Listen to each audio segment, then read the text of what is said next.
Florida and Georgia meeting for the 82nd time in Jacksonville. It's cold and windy here, but Florida head coach Will Muschamp is feeling the heat. His team 3-3 for the year, but they're coming off a miserable loss to Missouri on homecoming day. That's led to a quarterback change. Freshman Treon Harris gets his first start in his first year, replacing an ineffective Jeff Driscoll. Mark Richt is in his 14th season at Georgia, 6-1 this year, leading the East. They have won their last two. Nick Chubb, another freshman, has filled in brilliantly for the suspended Todd Gurley. We're in Jacksonville, and we're not that far from the Florida-Georgia line. Let me tell you about my life, it's filled with dreams. Work hard, play hard, I know you're feeling me. FGL up in the SEC, riding shotgun, got my dog next to me. And you know we going big like every week. And you know we gon' feel like every seat. No, we don't do it for the fame, we do it for the rain, we do it for the love of the game. Come on. When the sun comes up, we party down, we run that rock into the crowd. Everybody in the crowd showing love, singing hey.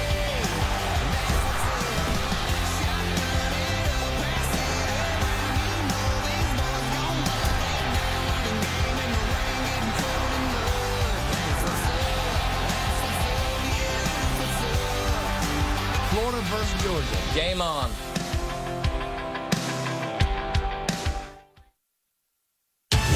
The Home Depot SEC on CBS is sponsored by Sonic. The Home Depot. Progressive. And by Bud Light.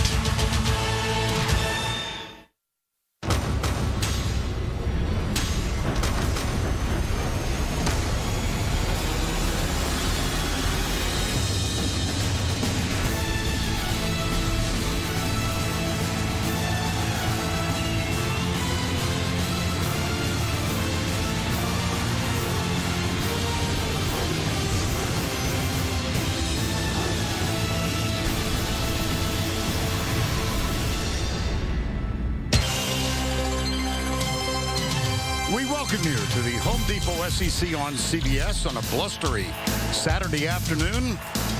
It's the Florida Gators, 3-3 for the year, but losers to Missouri last week during homecoming in Gainesville.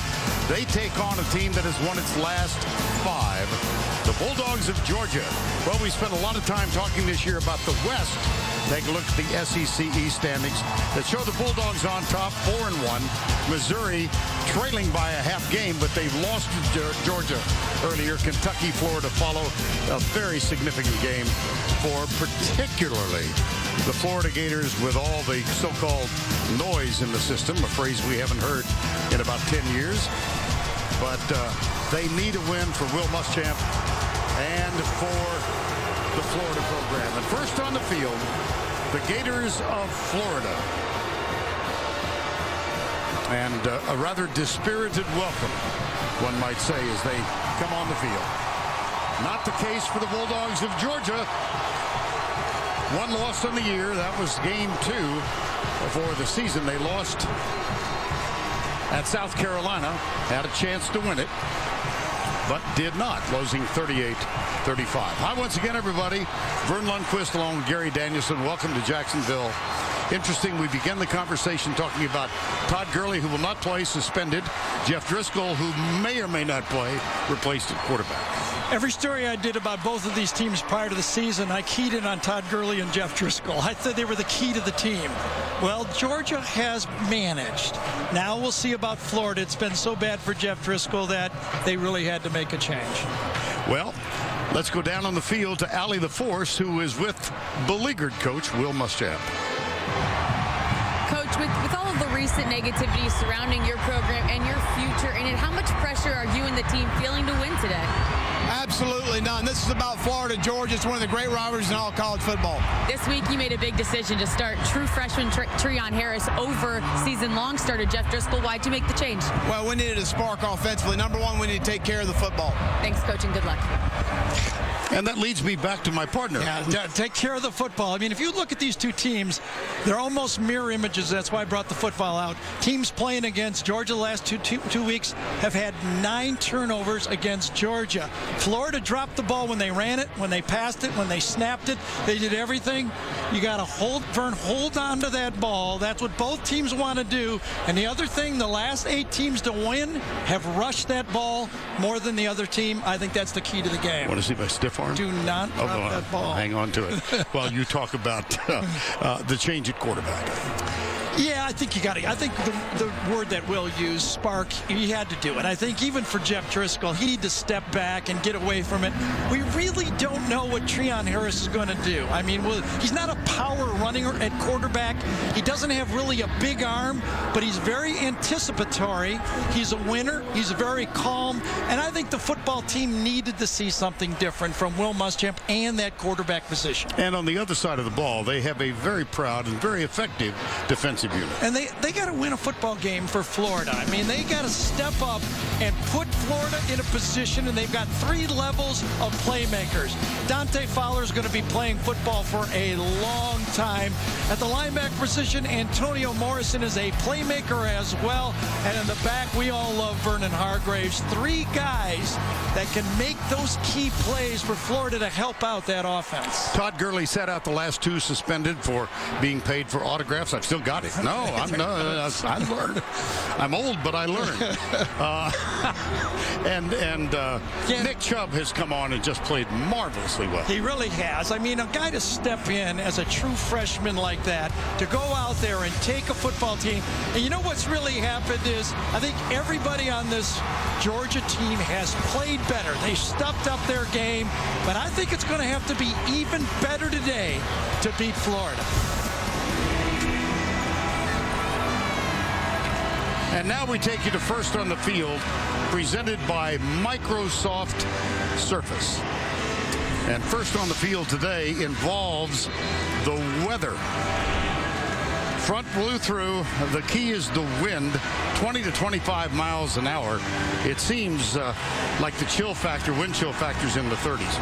I stepped out of the hotel today and thought we were in Madison, Wisconsin. We were doing a Big Ten game. Exactly.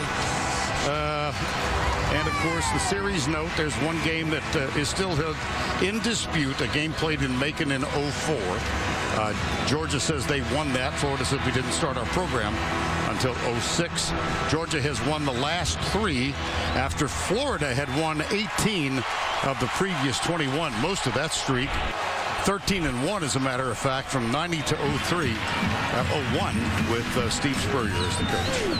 And for all you followers out there, Vern is still holding on to that football up here. It may hatch before it's over. If Will could get you out there, he'd be happy right now. Florida won the toss. They deferred. And Georgia will get the football to open the game. Austin Hardin will kick off. And boy, this wind, Gary, is going to affect the kicking game in I don't know what way. Well, we'll find out. But I think the key part of this football game is really both coaches. I talked to Mark Bricht on the field, and we talked to Will, okay? They say turnovers. Hold on to the ball, especially in this kind of windy conditions. Here's Austin Hardin. Isaiah McKenzie is deep. He will bring it out. Not quite to the 20. Valdez Showers. I knew he was going to move. Hudson Mason has improved as the season has progressed. Well, you know, he just takes care of the football. He knows his job. They've got a good running game. They've got a solid rush defense. They rush the passer, and he knows he can avoid the turnover, and he's doing a great job of it, that his football team has a great chance of winning. He replaces the graduated Aaron Murray, waited a long time for his chance, and his team is 6-1. Up the middle to Chubb. And the remainder of the Chick-fil-A starting lineups. Theus, hometown, he's from Jacksonville. David Andrews, the senior. Quavon Hicks has had a very impressive contribution to the offense this year. And Chris Conley, the veteran, he is out of the wideout. And this is Nick Chubb again.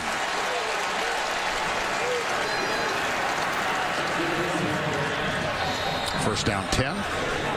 Talking to Mike Bobo over the years, he's always believed that it's easier to run the football against Florida from the spread rather than two backs and a tight end. And he's starting out exactly the way he believes. There's Mason with the fake, and he gets it inside. Malcolm Mitchell back in the lineup. This is only the fourth game in which he has participated in 2 years because of injuries. Well, this is one of those plays that could be either a give or a keep. Left side, Chubb again. And he breaks the first contact. We were all ready to go to a replay for you all. Yeah. They hurry up and snap it on us. And it looks like they're going to try and get it done again. Let's see, this time they substituted in, so Florida will be able to substitute. The officials will hold them back.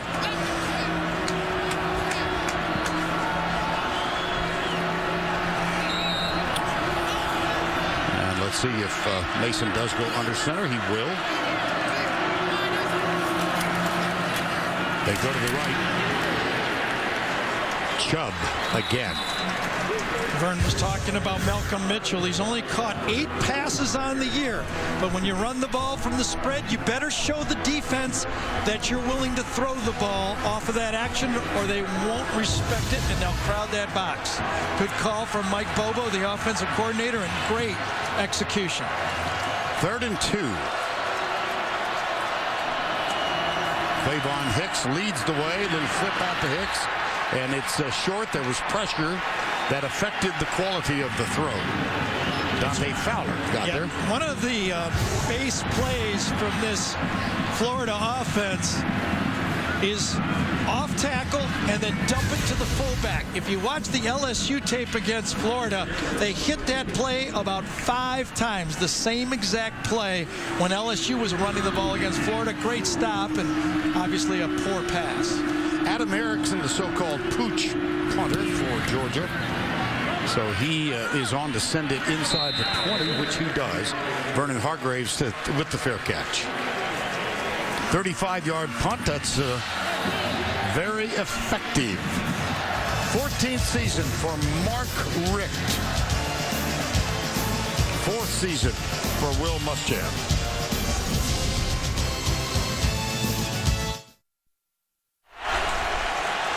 .12:51 opening quarter. Georgia gave it up to Florida, and it's time now. Well, we got to hurry him up.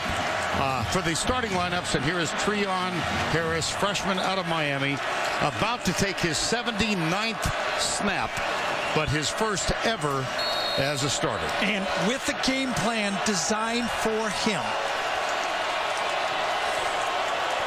5'11", 190.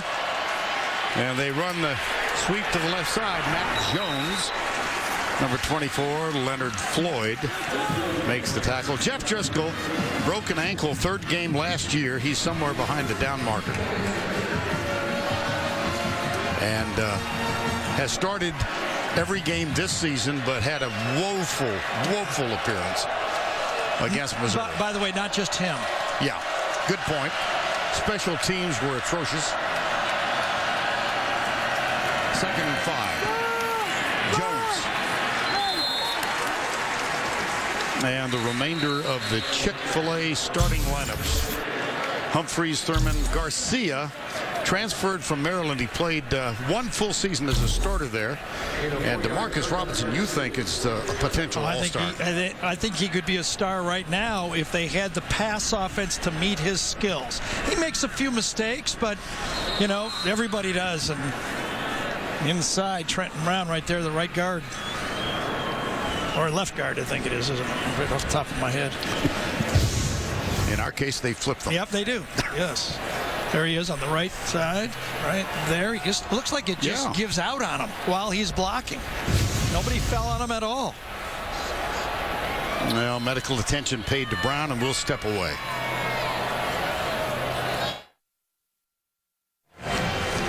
Trenton Brown grimacing in pain as they take his knee brace off. And let's take a look to introduce you to the Georgia defense, particularly Floyd. Ray Drew is back in the lineup. Last time we saw this team, he was not a starter. Damian Swan has been a starter all year. The strategy with Jeff Driscoll was to run power with the quarterback. We might see a change in strategy with this quarterback. 3rd and 2. Harris being chased, lets it go, and it's... Now, did he have control? I thought he caught it. No, they say Bob I think Robinson thinks he caught it. He said, I think he caught it. Now, was his foot in bounds? Caught it. Does he have it? Left foot goes out. Yep. Left foot up, toe on the line. Yep. But you saw a little different style. Roll the quarterback. We got telling you, if Jeff Driscoll was in there, it would have been quarterback power. That'll bring on Kyle Christie, senior punter. And Reggie Davis is back to return it. It's short. And they're going to get a wonderful Florida roll out of this.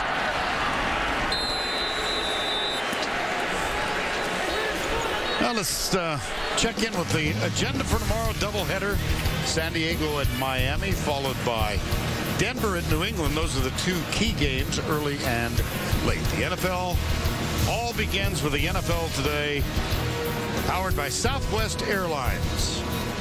JB and the group from our New York studios. Second possession now for Georgia. First down, 10 from the 15.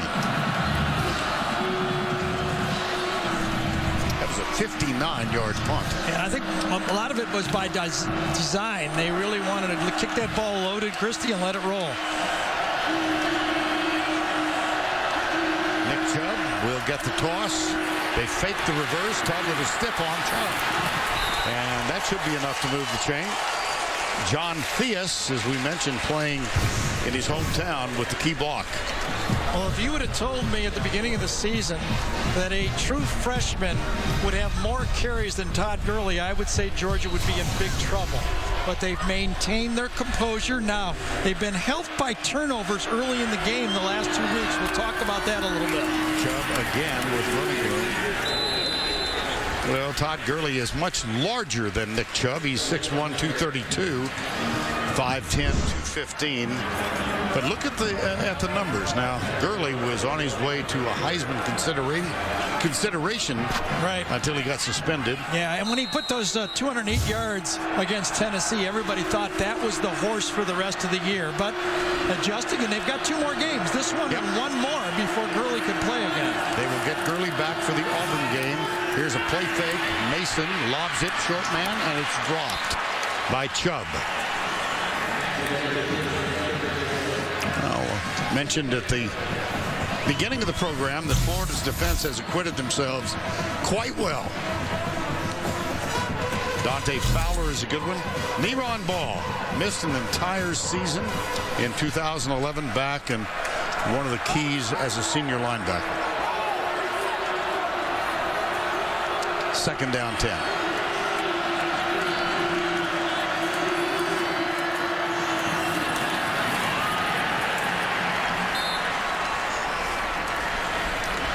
Antonio Morrison with the tackle of Chubb. Well, take a look now. The Todd Gurley suspension by the NCAA, suspended for a total of 4 games.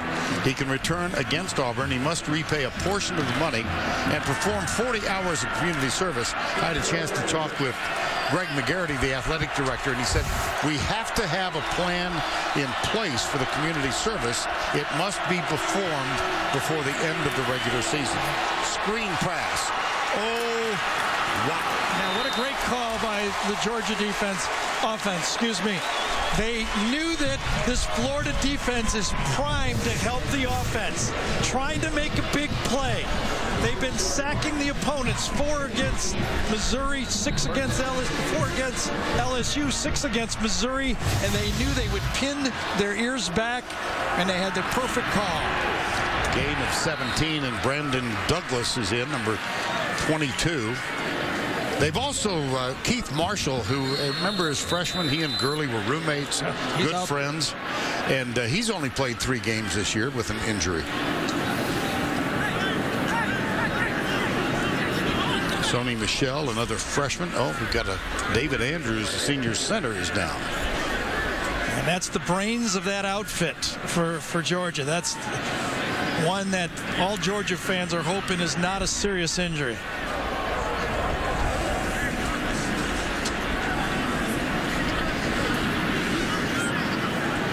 That's a tough man. Just played a lot of football for Georgia. 35th straight start for David Andrews. Hunter Long is the backup. Likewise, a senior. And here's Andrews. He's going to need some help to get over to the sideline.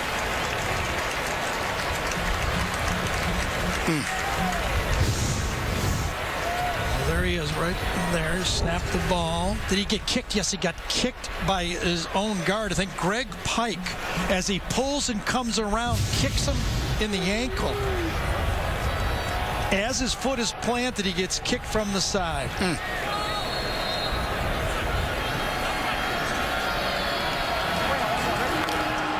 So here's Hunter Long. Cublano and Pike on either side at guards, and Brendan Douglas still on the field. Second down, 11. Mason. Nice. That's Jeb Blazevich. Starting his 6th straight game. He's a freshman, tight end. Yeah, a true freshman. That was one of the positions that they needed help on. They lost Artie Lynch from a year ago, and Blazevich, a true freshman, comes in up-tempo on short yardage, and they get the first down. Indeed, Douglas gets it.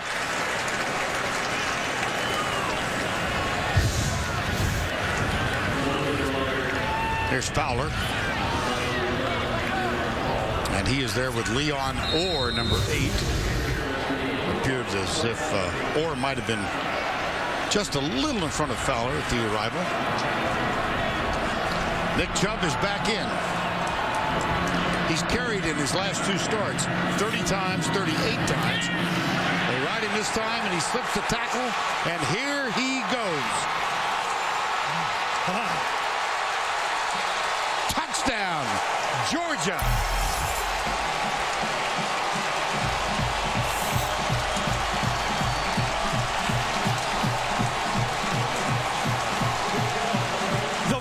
Move. Watch the jump cut right at the beginning.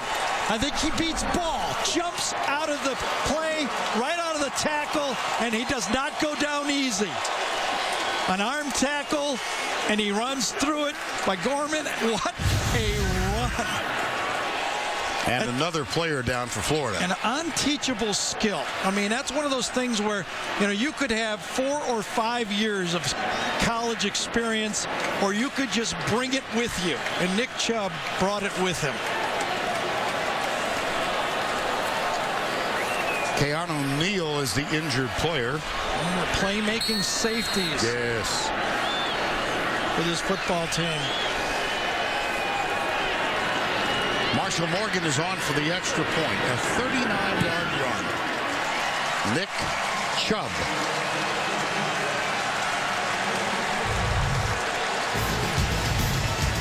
Eight carries, 76 yards, and that on only the 2nd Georgia possession. 7-zip Bulldogs.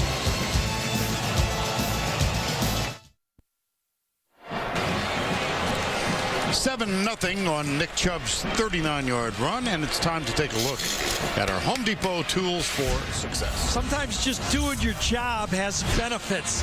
When you play man-to-man coverage, if the receiver, and it's Michael Bennett this time, comes inside to block, watch how his block takes 2 guys. One guy's playing man-to-man, he gets a block on the safety inside, so 1 equals 2.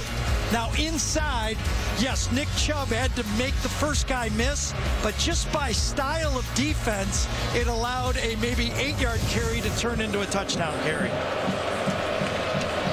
So he gets a well-earned rest. Marshall Morgan is on to kick off, but the wind affects that.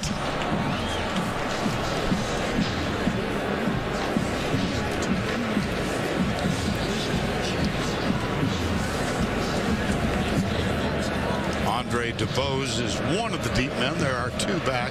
DeBose wearing number 4. Ryan Parrish is back with him.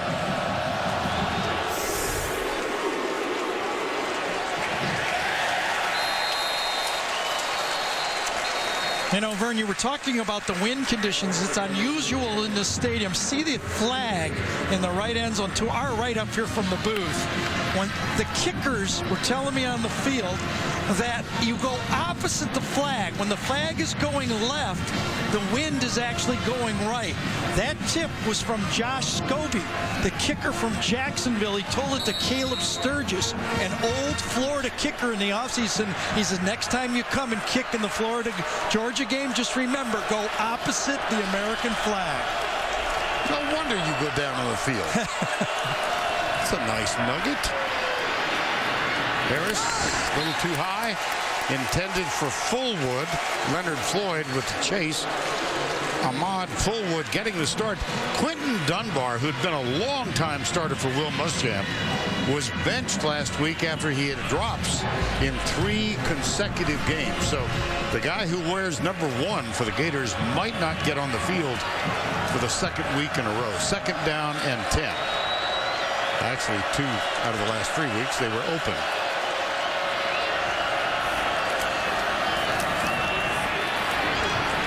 Taylor. This Georgia defense has been producing turnovers. The last 2 games, both wins. At halftime, it was 20-0 against Missouri. They had 4 turnovers in the first half, and 38-6 Arkansas. 3 of the 4 turnovers by Arkansas were also in the first half. That's why they've been able to control the football game, the defense, producing turnovers. Deep left side, good coverage. And it's intended for DeMarcus Robinson, incomplete. You've noticed, I'm sure by now, that Florida wearing its home blue and Georgia wearing its home red. This is Georgia's home game. The Gators had to ask permission of Georgia and the SEC. It was granted by both. So this is somewhat unusual. It's been a long time since they both wore home unis in this game. Kyle Christie. I know how long ago it was, but I'm withholding information. I'm smelling something. I'm smelling something. Little struggle at the 25. 7-0. It's been a Nick Chubb kind of afternoon so far.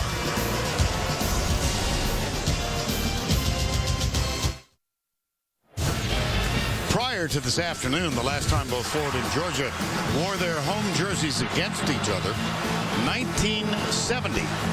John Reeves threw a touchdown pass to Carlos Alvarez to help Florida to a 24-17 win on that day. And that is going to lead us to the duck, I think. Yeah. I knew the Aflac Duck was going to come up. Here's the trivia question. When was the last time?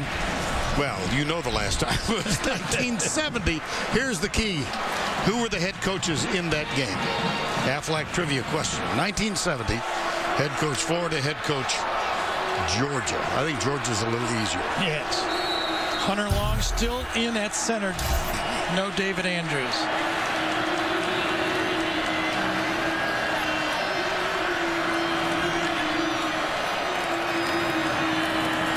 Left. Chubb. And let's check in with Allie LaForce for an injury update. Allie? We have quite a few for you, Vern. Florida's offensive lineman Trenton Brown had a right knee injury. They put a knee brace underneath his bigger knee brace. That way he could have a little more support. He was in a lot of pain, but he is up and on the sidelines. They're hoping to get him back into the game. Now, as for Keanu Neal, he had a lower right leg injury. Unsure exactly what it is, but they put him on crutches, and they will be taking him back to the locker room. In fact, they are doing that right now. For Georgia, David Andrews was injured. It was his left calf. It was a leg injury. He got down in his stance, though, after they taped him up, and it only took 2 times before he knew, hey, I'm good to go, guys. Put me back in there. There he is, 61. And there he is. Yep. Tough old bird. I told you. in motion on 3rd and 1. Chubb got it. Plus. 1st and 10, Georgia. Just a little bit of perspective here. You know, both of these teams handle this, as you watch this run, handle this run about the same. Georgia's giving up 3 yards per carry. Florida's giving up 3.1, but you can see this Georgia team just better at it. Just further along. Chubb already over 100. And they'll give it to him again. What's the difference, Gary, in the style of Gurley and Chubb? Well, Gurley has the home run ability. I mean, it's hard to say that after watching Chubb run that last one. But the top end speed, Chubb does not have Gurley's top end speed. Talking to Mark Richt, though, he said that they'll both play in the NFL. Remember that? He said yes. They both will play. He knows running backs, too, here at Georgia. Play action. Mason on target. Michael Bennett, who is a senior. By the way, this Georgia team has fumbled 1 time. They've lost 1.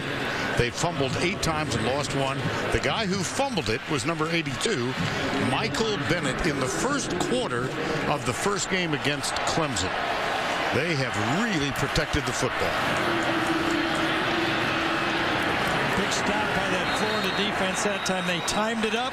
The up-tempo didn't bother them at all. They had the right call on. Kudos to that Will Muschamp, DJ Durkin defense. He had them ready to go. You can see it timed up beautifully by Ball and then cleaned up by Morrison. And that's going to bring Adam Erickson on. Boy, Andrews is really limping going on off the field. He's being a warrior, but I don't know if he's helping his football team right now being out there. I see Mark Richt talking to him. I wonder if he will come back out if he has to play at that level. Vernon Hargraves is deep for the Gators now after a 3 and out. 5:06. And here's Erickson. This is only his 7th punt of the year. Whoa. That was the win. See, Yes. it took him away from him. The wind took that ball right away from Hargraves, and he misjudged it. Flag goes to the left. The ball's going to drift to his right. Misjudges it. He's fortunate that it. Hey, how about that? Quick feet, huh? Yeah. Vernon Hargraves' impression of a little Mikhail Baryshnikov. That was beautiful. Well, it has been no offense so far for this for this Florida offense. They have not been able to find anything so far. Remember, unless they, I think, open it up in the passing game, they're going to have a tough time running it because it's 8-man fronts against them. 2 3 and outs so far. This is Matt Jones going left. And he gets a nice chunky yardage. Harris throwing the football 0 for 3. Treon Harris verbally committed to Florida State summer of 2013 and then quite obviously changed his mind. Decommitted and came here. His dad was a high school football coach, Booker T. Washington, back-to-back state titles during his time there. His brother is the head coach there now. Right side, Jones. And not much. As we said, he's 5'11", one of 6 siblings. His brother Brandon is a cornerback for the Tennessee Titans. And his father has now gone to Miami as the running back coach. His older brother, Tim Jr. Florida has not converted a 3rd down. They're 0 for 2. 3rd and 2 here. 3 wide to the left side, 1 wide right.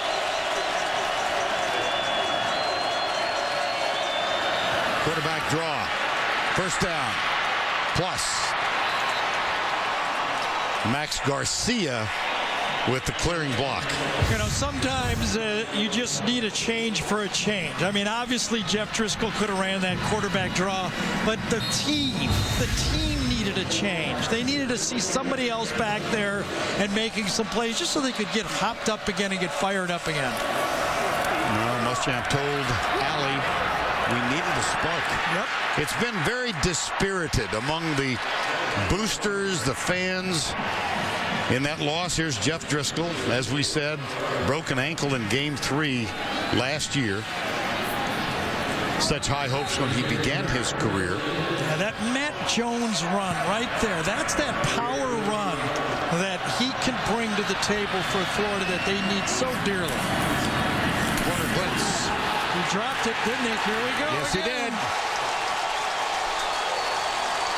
he did. It's another Florida fumble.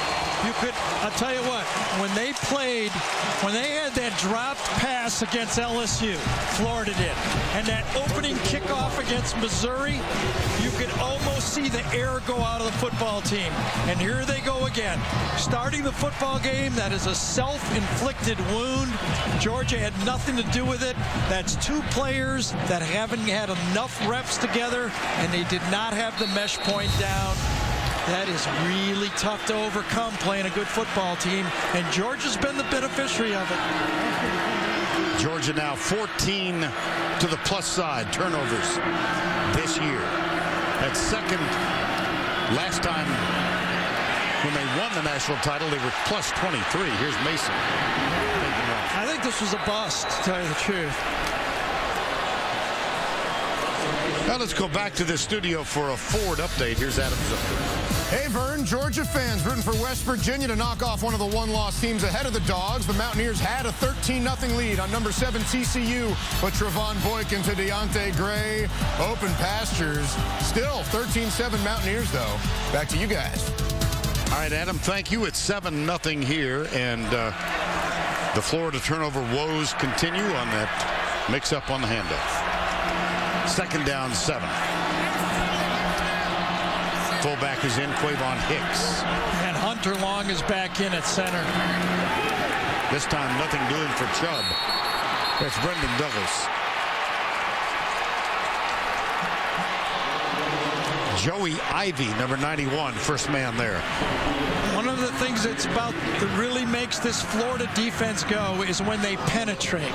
When they get into the backfield, they're very quick up front, and they take gaps. They're not a two-gap. And what I mean by that, they don't just take on their offensive linemen and peek around and try to make the play. They try to get up and into the backfield to disrupt.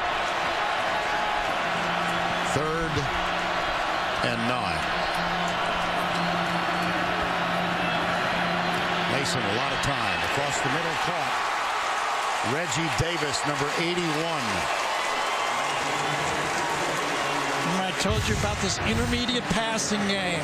Get to that second level, 12 to 18 yards deep.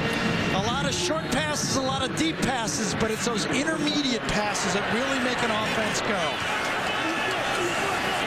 Reggie Davis, now a sophomore. His first catch went for 98 yards against North Texas. As a freshman, he caught that from Aaron Murray. And here's the handoff. It goes to Chubb, who's back on the field. That was an 18-yard gain. On 3rd and 9, John Bullard with that tackle.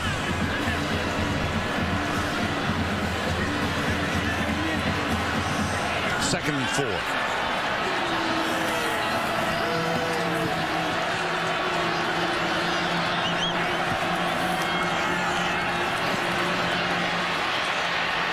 Mason in trouble.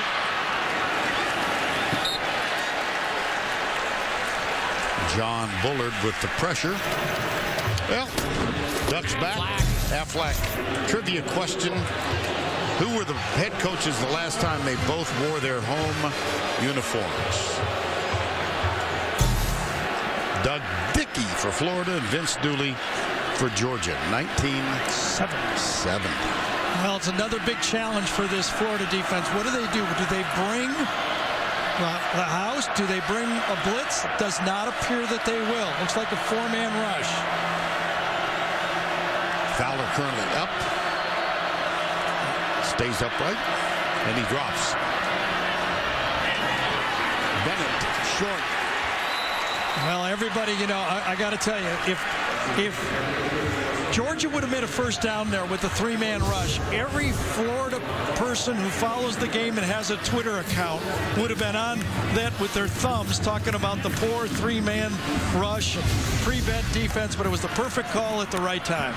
And that brings on Marshall Morgan, who earlier this year completed a string of 20 in a row, and he then missed his next one. That was a potential tying field goal in the game at South Carolina. For the year, 8 for 10 with a long of 47. This from 39, and he's got to battle the wind, which he does successfully. No, I don't think so. Oh, no. No, I don't think so.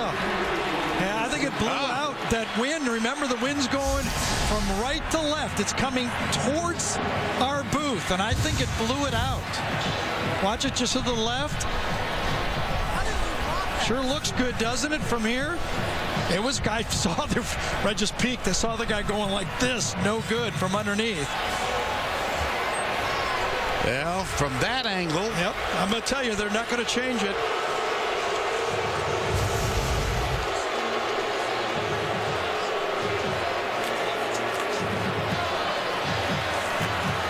See the two officials down there. One of them was signaling good, one was signaling no good.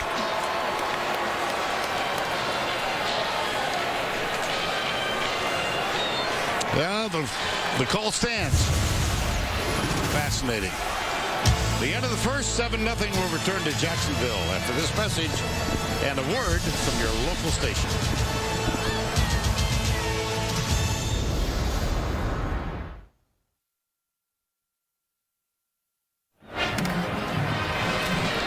Marshall Morgan confused, a little disappointed, no doubt. The wind caught this one and blew it wide left. And when it's halfway there, you go, there's no way. But it was hooking and it was blowing, and I think depth perception-wise, you could tell. Remember, it was checked with the truck checked with Birmingham checked with Steve Shaw, commissioner of all things good and known. It's not reviewable if it goes over the top of the goalpost. Yep. And so, still 7-0. Big stop by that Florida defense. And remember that there's a very interesting three-man rush on third down. Punt, and fumble. Not what you want to hear if you're a Florida fan and you're looking at your offense. This is Matt Jones again. And they really... Yeah, I like the turnaround and hand the ball off type stuff. I think that's the way they need to do it. Kelvin Taylor instead of Matt Jones. They slipped him in there. Yeah. Well, offensively, they remain challenged. Well, I thought Florida needed to get to halftime without any turnovers, just for their own psyche. Now, they turned it over, but they survived it. They need to keep in this football game to the second half, and Georgia wants to put them away early because they know that, you know, over there on that sideline, they're not feeling good about themselves. So if they could put them away early, they won't have to, you know, these things have dragged out. The end of these games the last 3 years. Remember this? Oh, yes. It's been end of the game, just one play after another.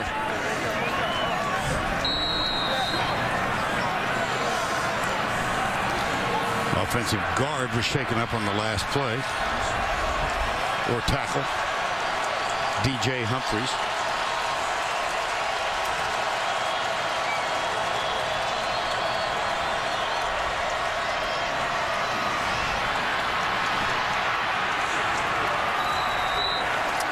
This is Taylor again, second carry to the right side.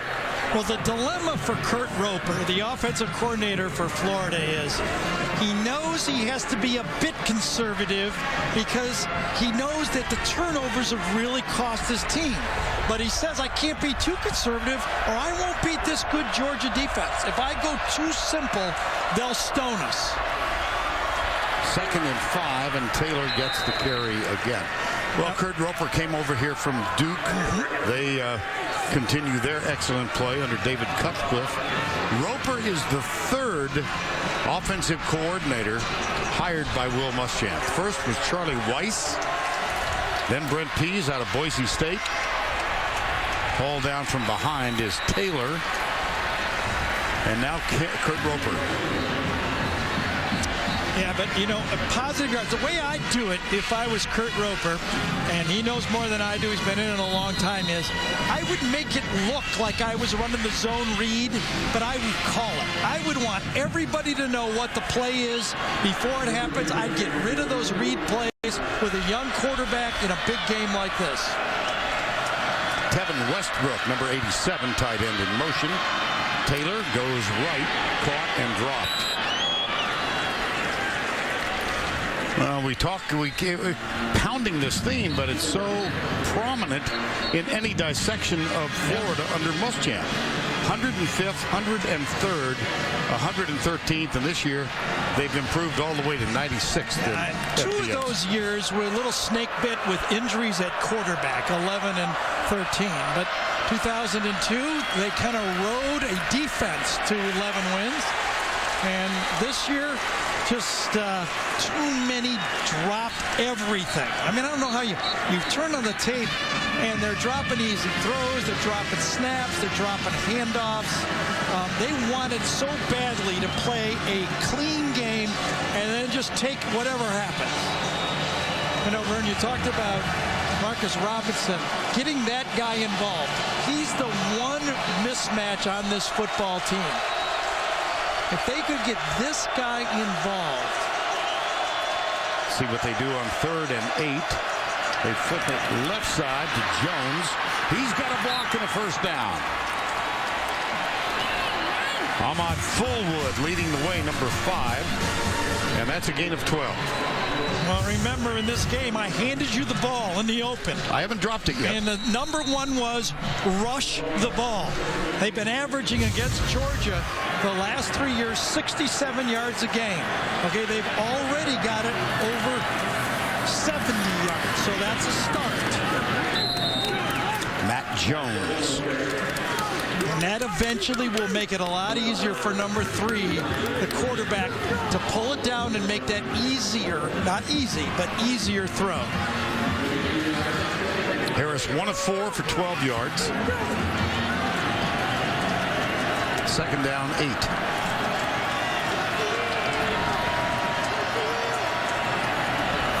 Jump, flag. Harris chased.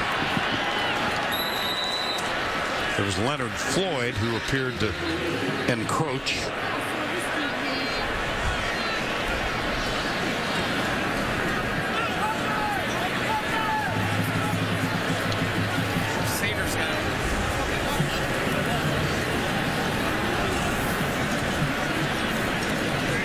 Again, Hubert Owens is the referee today. Offside. Defense, number 84. 5-yard penalty from the previous spot to 2nd down. Vern called it right. Just a little bit of anxiety from number 84. The outside mismatch. Basically mismatch. As you could see that Florida was turning their protection plus keeping a back in there to help the offensive tackle. And so 2nd down and 4.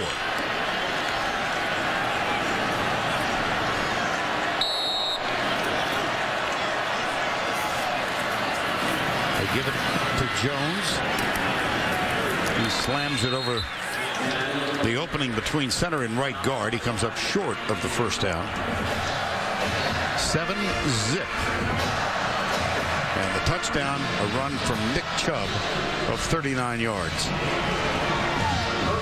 3rd and 1. Florida, it would be 3rd and 1 with the idea of it being 4th and 1 if it had to be. Because I am not even going to try the field goal here. I'm going for it. Right.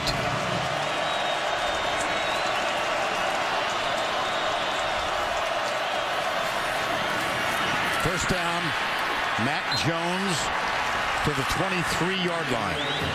Well, if you're a Florida football fan and you're watching the offensive line mash a little bit and make some plays, Trip Thurman that time, number 63, with a good second-level block, you're loving it. And I'm telling you, the Florida football team this year would love to slow this thing down, make it a very calm football game, run it, and get it into the 4th quarter. This is the 11th play of the current drive. Whoa. Oh, gracious. Can he throw it away? Can he throw it away? I don't think it crossed his mind. He could have thrown that ball away and got it back to the line of scrimmage. Yes, sir. Put that one on Max Garcia, the center. So now a real nice drive. 1st and 10 is 2nd and what, about 20, I guess, right? 22. Yeah, that's about 20 for me. Anything over 10 is bad.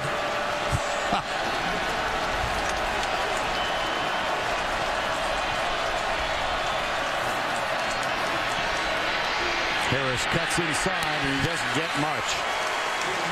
Toby Johnson, number 88, was there. Toby Johnson does an inside defensive tackle, gets pushed to the outside, and then just grabs on and holds on. Now, how can Florida get this ball into position to attempt a field goal? Remember when Georgia needed a big play in a passing yard, they went to the screen pass. Maybe a wide receiver zip, tunnel screen to the outside, something to take the pressure off your quarterback and your offensive line. DeMarcus Robinson, top of the screen. Press coverage on him. Jones goes right. Exactly the call. Something a little different to take the pressure off your quarterback. You don't need an egregious mistake right here early in this football game where Florida gets down on themselves. Jones coming right. They are going to send the field goal unit on. Frankie Velez, a senior. His career long is 44. About the same spot we just saw, didn't we? 39. He's 8 of 9 for the year. They fake it, and they go right. And they have a touchdown from Michael McNeely, the holder.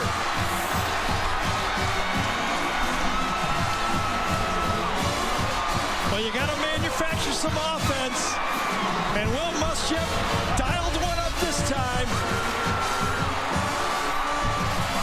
Mark Richt has seen it all in this game. He's produced some of it, and he's seen some of it. Quite true. McNeely. Redshirt senior wide receiver, and a holder on that one.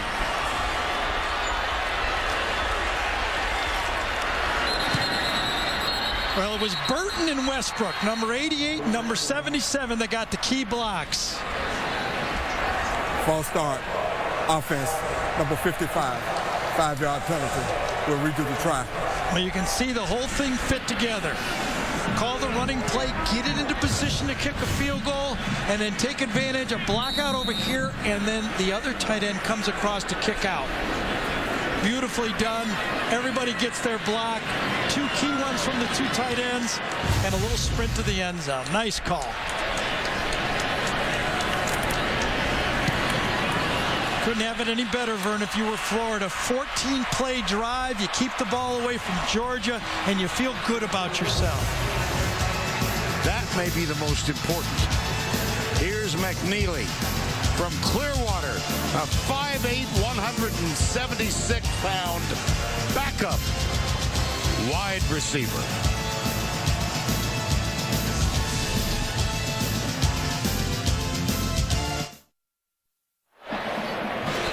We are back in Jacksonville, and Hubert Owens just might have pulled a muscle on a play about 3 or 4 plays ago. He is putting on the warm-up, and on your left is Matt Moore, the backup official. We had a similar circumstance a couple of weeks ago when Matt Austin went out. So Matt Moore, one of the veteran referees in the league. Just a question as we look. We're trying to find it if we could see it. Boy, this is kind of interesting. Left side of the screen, he's sprinting. There you see him pull up. Yep, there he grabs it, right hammy. And he went from the white hat to the black hat very fast. Look at that. Does he carry a spare hat? That's a question for Steve Shaw in Birmingham. Very quickly just took the white one off. I don't think, do they swap hats? just curious. Do you, I mean, this is a silly question, it's superficial, but do you suppose they can all wear the same size hat? Might be stretchy. Yeah, I know it. It is officially a pulled hamstring. That is from John Bible, our replay official today. Most likely will not return, right? Is that what we're saying? Yeah. And so it takes a little time to get all the wires connected.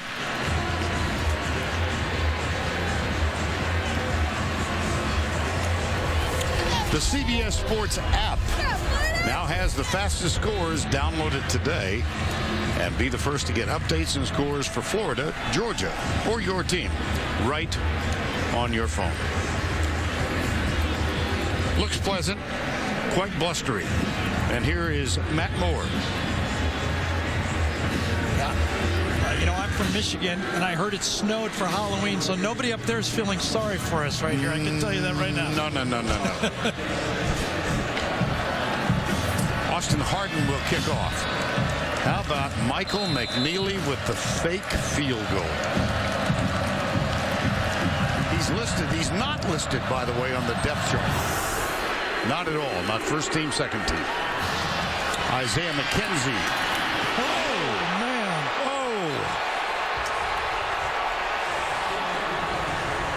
Marcel Harris, number 26. And this is what I believe Will Muschamp was most counting on as being a leader of the team. When we talked to him, he goes, my guys are going to show up. They want to play football. Yeah, it hurts not to win football games. And, you know, all the talk about me, but they want to get out there and play. That's the type of intensity he was counting on in this football game. Hunter Long is the backup center. David Andrews into the locker room with an injury. There's pressure and an incomplete pass. John Bullard, number 90, bulled his way toward the quarterback. It's going to be a screen pass. They let Bullard go, but a little too quickly that time. And had it been thrown another foot higher, Vernon Hargraves would have had an interception. Saw a brief glimpse of Isaiah McKenzie on the bench. It's going to be a 5-yard penalty. A little flinch on the left side.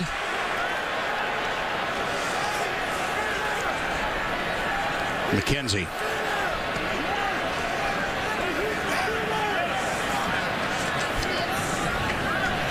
Offside. 55 defense. Cause the offense to react. 5-yard penalty.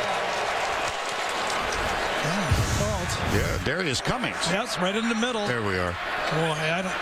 So it was the center that moved to the nose tackle's move. Got it. Second down, 5.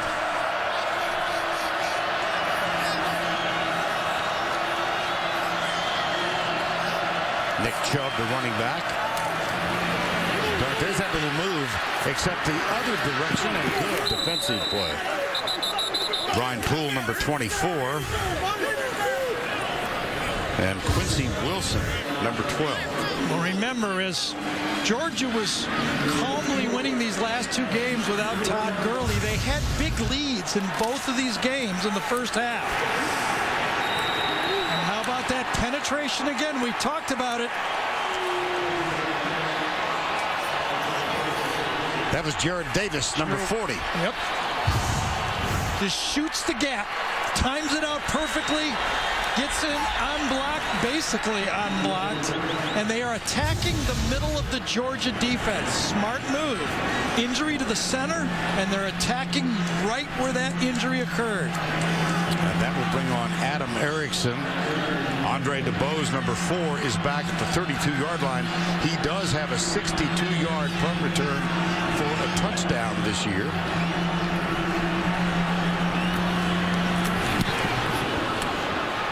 And he has to come left. It bounces and will go out of bounds.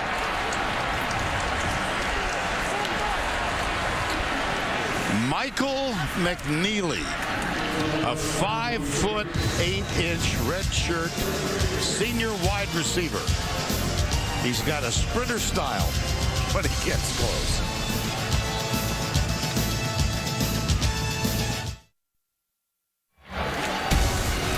second of 3 games on CBS today. Tonight, college football pride and tradition take center stage when the Fighting Irish of Notre Dame stack up with the Midshipmen of Navy, a primetime special right here on CBS Sports. Not something you see every morning, waves on the St. Johns River, but you could have surfed on that little puppy this morning. And Michael McNeely had the fake field goal for the touchdown. Kelvin Taylor, number 21. Doesn't it just appear more authoritative for Florida? I mean, they're not messing around. They're not reading things. I think they've simplified things and they've challenged. Like Kurt Roper and Will Muschamp has challenged his offense to say, we're going to put it, go block. We're putting it in your hands. We're going to ease it down. We need you to run the ball between the tackles. 22 rushes and 4 passes so far. Kelvin Taylor, official got in the way, inadvertent, but here is Taylor all the way to the 15-yard line. Well, Vern, the longest play of the year against Georgia was 38 yards, and that was a pass play. The longest rush by Florida in the last 3 years was 20 yards, and that was by a quarterback. Finally, the running game is producing for Florida. And a first down from the 15 in a tie game. Big stop there. Rameek Wilson, number 51. Tackling machine, basically, Rameek Wilson.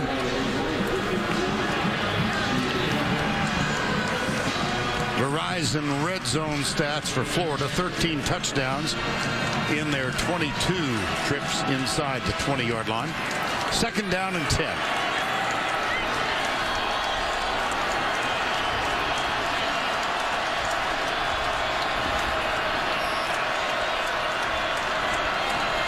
Bobbled it. Drills it. Caught at the 2. LaTroy Pittman, number 9. And this is nothing more than a ball placement. This is an athlete making a play. It's not easy. He finds it. He finds the open guy, and he puts the football where he had to. If he'd have led the receiver that time, it would have been intercepted. Taylor. Touchdown, Gators.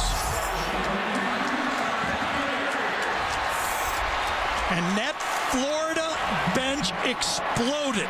The defensive players went crazy.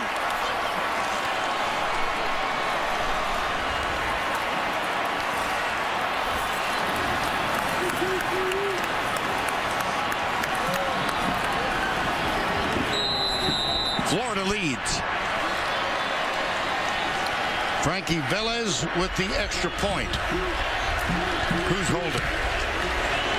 Kyle Crowfoot, who is listed as the number 1 holder. Take a look at the long run, Gary. Pretty simple here. You challenge your offensive line, and they do a great job. They man up. You run through one tackle. You get to the secondary, and you make a play. Little help from the referee as well. That always helps. Here's Taylor with the touchdown.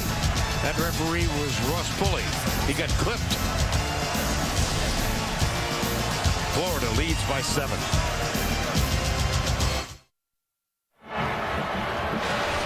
(14-7) Florida. They've come from 7 down. Taylor with the touchdown.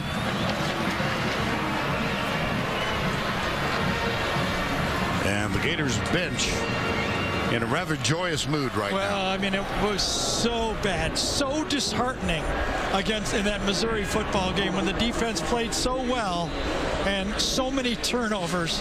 A kickoff return, a punt return, an interception, and a fumble for touchdowns, and now some life.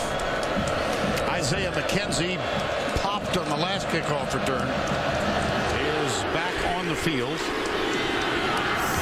at the goal line. Oh, goodness, it happened again. Not quite as hard hitting or direct contact. But let's revisit the long run of 44 yards. Yeah, this is the umpire gets the 12th block here. This is the umpire, and that's Quincy Mauger. Okay, they're going to connect right about where those two triangles connect. Russ Pulley and Quincy Mauger, the umpire makes the hit right about the 50-yard line. Okay, now where the play ends is an extra 33 yards. And I think Mauger would have made that tackle. You called it live, Vernon. That's exactly, and that's why a lot of people think this guy should be back here like in the NFL. First down 10. Left side, Mason, Conley. Conley's got a first down, it would appear. You know, interestingly, neither of these teams throw the ball statistically very well. Florida is ranked 94th in the country.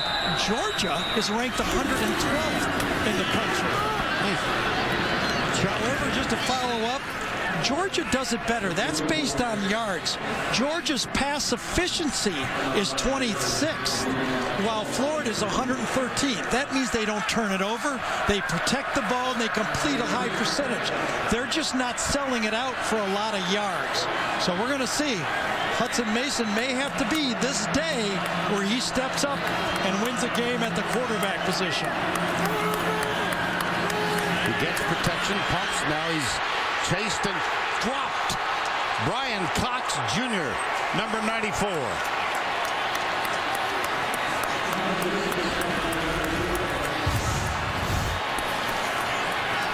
Well, that Florida defense, they're playing man-to-man coverage. They're challenging those defensive backs to stick with them. They do a great job of it, and Brian Cox Jr. makes the play, and that's one I think that Hudson would like to be able to just toss it away. That is a loss of 10. It's 3rd and 16. Remember the significance of this series. Florida gets the ball to start the second half. They could get it back and get it again. Timeout called by the Gators.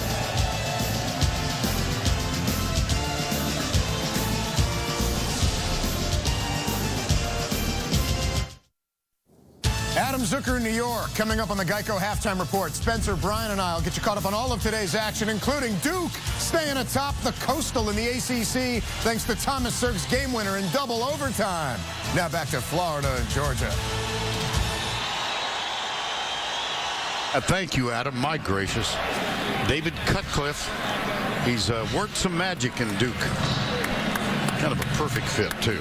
This Thursday, the epic final season continues on 2.5 Men. A new episode Thursday at 9, 8 Central, only CBS. 3rd down 16, Georgia. They trail by 7. Mason, pressure from the backside. Screen, Chubb. 4 yards short of the first down. Antonio Morrison, number 3 for the Gators. They're going to get the ball back. Yeah, that was pretty close and pretty scary. Remember this Florida defense. We've been zeroing in on the offense as all the problems. Remember, though, if you're a Florida fan, you remember the LSU game. They had LSU 3rd and 25. Could have put the game away, and LSU converted. So on that long distance, they played very safe. We have not seen Colin Barber, the regular distance punter. This is Adam Erickson. That one affected by the wind. It takes a lateral bounce, but it stops at the 36-yard line. So Erickson has done all of the punting so far. You know, as I watched Florida improve their run game, I started to think about Jeff Driscoll and a couple of plays that have happened this season. Now, you know, sometimes it just isn't meant to be. Remember this play against LSU, a perfect pass to Westbrook. And then coming back, Treon Harris comes in the game. The same receiver.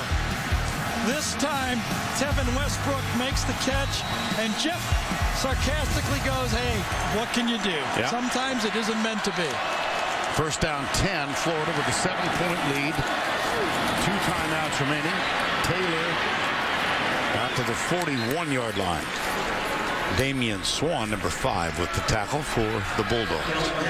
This is where you have to be very careful with your young quarterback. I believe if you're Kurt Roper, you want to go into that locker room. If I was Will Muschamp, I would say, I want to go in this locker room with the lead. 2nd and 7.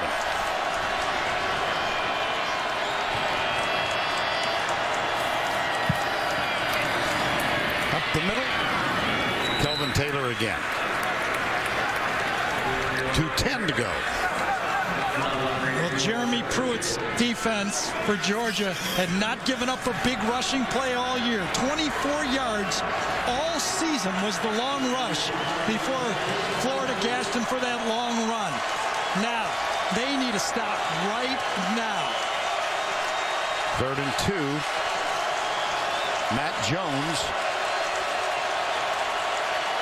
In the Wildcat. Yeah, a little Wildcat action.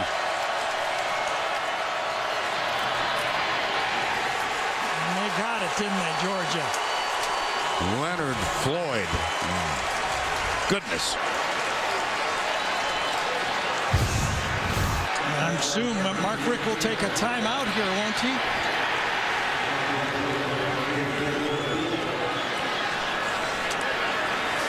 Great penetration inside to make that play. And Mark Richt's going to let it go down. Oh, he just didn't play it fast enough. I remember a game against Auburn. Cost him 20 seconds. Cost him 20 seconds. Oh, dear.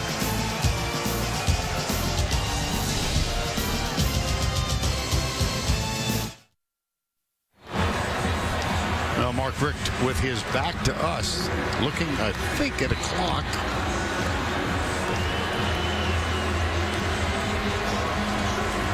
But it appeared almost 20 seconds. I think it was 20 to 25 max, but no matter what Mark wants to point to, he should have been ready with the timeout should they had to stop. Kyle Christie on the punt. Reggie Davis, fair catch. Taken at the 17-yard line. 38-yard punt, nothing on the return. And you heard Adam mention a while ago, we'll be going back to our New York studios for the Geico halftime report. We get deep into the season in 2014, and they will get you caught up on everything that has gone on and will happen later. Well, this is going to be a little interesting clash of what a head coach might want and what a quarterback might want. When we talked to Hudson Mason on the phone, he said, I'm always ready to throw 40 balls a game. Haven't been asked to do it. But will Mark Richt ask his first-year quarterback to take the throw right now? Underneath it goes. Very conservative. Malcolm Mitchell. Very, very conservative. It's almost as if, like, get me out to the 40 and I'll let you rip some. But right now, I can't afford a mistake. Even though he's a fifth-year player, it's his first year as a starter. He'll keep it. Slides down at the 22-yard line. Jalen Tabor, number 5, with the tackle. And 27 seconds. No indication that Mr. Richt wants to stop the clock. No, it might be up to Mr. Muschamp should they get a stop here. And I tell you, I think both coaches right now would be happy to go into the locker room, especially that man. 3rd and 6. 5-4. The Georgia fans are booing. The Florida fans are cheering. That's not what we expected. And for Will Muschamp, that's welcome noise in the system. I think it was a good decision by Mark Richt not to make a horrible mistake at the end of the half. Go in, regroup. It's a long football game. 14-7. The go-ahead touchdown on a fake field goal. Michael McNeely. Let's go down to Allie, who was with Will Muschamp. Coach, you made a risky decision to fake the field goal. It paid off. You tied the ball game up 7-7. What kind of a message did that send to your players? Well, we carry fakes into every game. We got the look we wanted, and we called it as a nice execution by our players. Nick Chubb rushed for over 100 yards in the first quarter alone, but you held him to under 10 in the second quarter. What did you change? Well, nothing. He's a good player. They did a nice job of blocking support on the long touchdown. He made. Allie, thank you. That is the end of the half with our score. Florida leading 14-7. Now let's go to Adam Zucker in our New York studio. All right, thanks, Vern. Coming up on the Geico Halftime Report, Spencer, Brian, and I will get you caught up on all of today's action and preview the primetime matchup between Notre Dame and Navy after this word from your local station.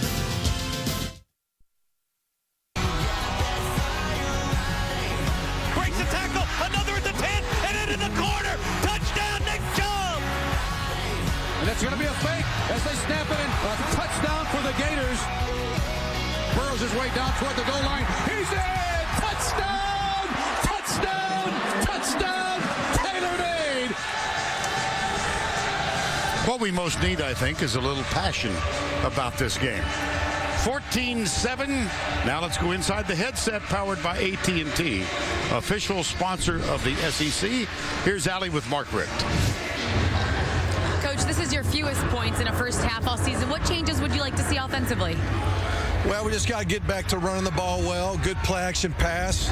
Got to hit our targets, you know. Got to trust our protection and let the ball rip. How has the injury to your center, David Andrews, affected the offensive at all? Well, David's a great player for us and a great leader. And, you know, whether or not he'll get back in there or not, I don't know. But, you know, he's a good football player. But, you know, long as a guy that has got to step up and do his thing if he cannot. Thank you, Coach. All right, Allie. Recall that Florida won the toss prior to the game. They deferred the options, so they will get the football as the shadows lengthen here on mid-autumn Saturday afternoon in Jacksonville on the banks of the St. Johns River.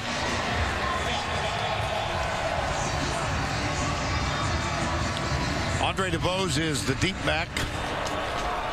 Brandon Powell is also back with him. Powell wearing number 15. That's DeBose number 4. Marshall Morgan will kick off.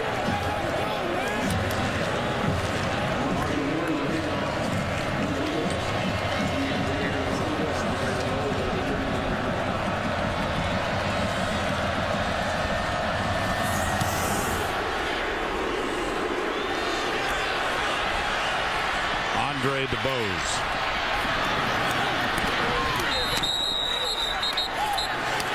And so we open here in Jacksonville. I almost tipped over trying to stand. They don't know. They don't know. But I'm just truth in advertising. I had to kind of. I was moving on a little rise. Big deal. Right? Yeah. What is it? 8 inches maybe? This is a heck of a way to start the second half. 3 inches. It's 3 okay. inches. All right. That's the on camera. Let's go back that's to it. Football. This way. Oh, my goodness. Fern almost fell. Well, I was in a hurry to get by your side. All right, there you go. First down 10.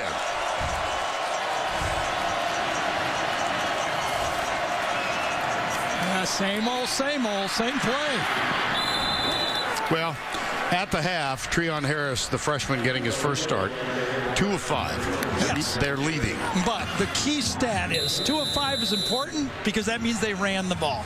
Let's just think about this. In the last 3 years, Florida's run for 201 yards. We talked about that. Right. In the first half, they rushed for 162 in one half. That's what they needed to do to take the pressure off the quarterback in this game.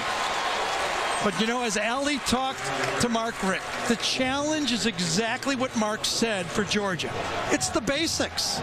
It's hit the target, block, run the right hold, do the fundamentals. That's the only way Georgia's going to get back in the football game. Third down 1. Florida, 50% so far in the ball game.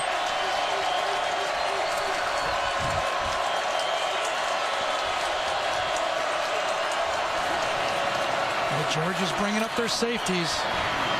Taylor breaks through, first down, Gators. How about trends in the first half? Well, you saw the football game. If you did, you knew Nick Chubb got a good, quick start. Allie talked to Will Muschamp. He said, we didn't change anything. We just did a better job of finding him. Treon Harris, as Vern told you, has been quiet. And him quiet is like a dog that doesn't bark. You don't need him to bark. Just be nice and quiet. It's been all runs. And you can see it. It's special teams play. One missed field goal and one fake field goal. First down, 10. Snap a little high. Taylor gets to the edge. Chased by Herrera. Gets by him, and then Mauger knocks him out of bounds. Quincy Mauger. Wasn't there a Sherlock Holmes story where he solved it because the dog didn't bark? That's how he solved it?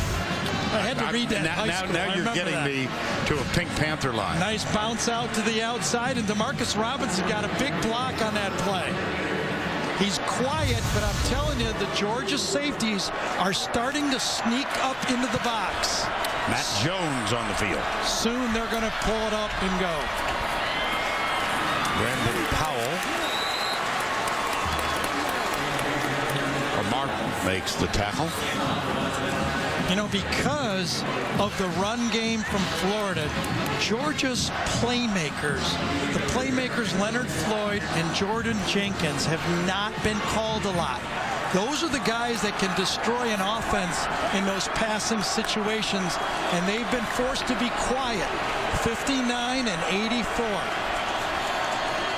Second and 8. At the 44 of Georgia. From the corner, they go the opposite way. It's Jones, makes his own headway down the sideline.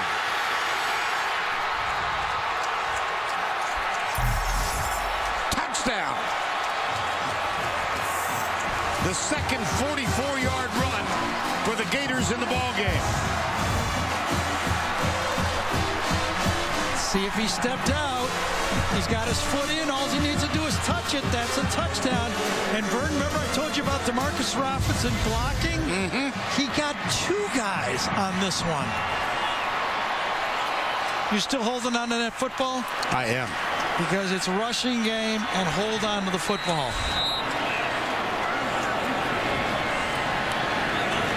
How about that start to the second half? Extra point, good.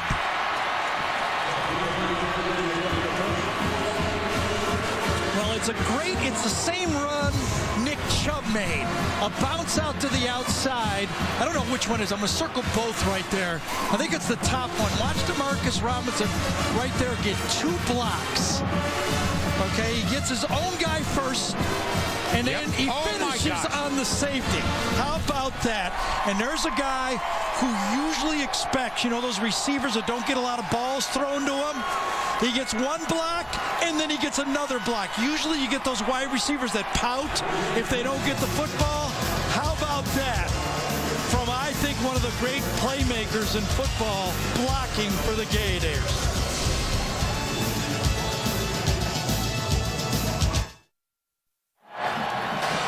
Opening drive of the third quarter.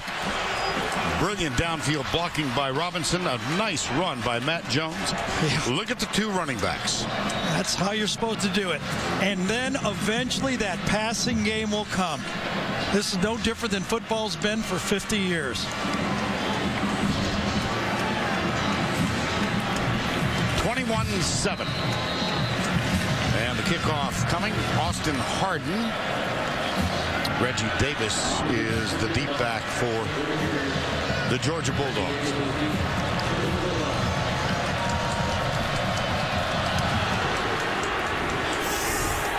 Davis will let that one sail through the end zone. Touchback. Vern, I'll tell you, it was a great run, but I'm going to just highlight these linemen. All 6'5" linemen, a perfect blocking scheme. They close on the center, the guard to the center, block back Garcia. Watch the tight end, Burton right here. And then DJ Humphrey sets up the block and goes to the next linebacker. 6 people doing exactly what they were coached. first down. Mason deep down the middle, incomplete. Intended for Malcolm Mitchell. Jabari Gorman, number 2, had a hand on it. Yeah, that ball was thrown high. If that ball would have been placed a little lower, that thing would have been caught. You know, it's been nice for Hudson Mason. Now, I believe the game's going to fall to give more than he's had to do it all year. Catch is made by Malcolm Mitchell. You know, a little bit of a game in the Clemson game, the opener. Gurley runs back, a kickoff return. The South Carolina game, they hung in there. But this is the time where, you know, for the last 4 years, it's been Aaron Murray. Yep. Now it's Hudson Mason's turn to bring this team back. Georgia has won the last 3 in the series. Here's Mason, dumps it, dropped by Blazevich, the freshman tight end. It was really a nice job by Hudson Mason, moving up into the pocket, finding the time, and delivering the ball. And this is what was happening to Florida. Now Georgia is dropping the ball. Leron Ball helped defend. Hargraves is off. And Colin Barber making his first appearance in the ball game. Wind conditions about the same.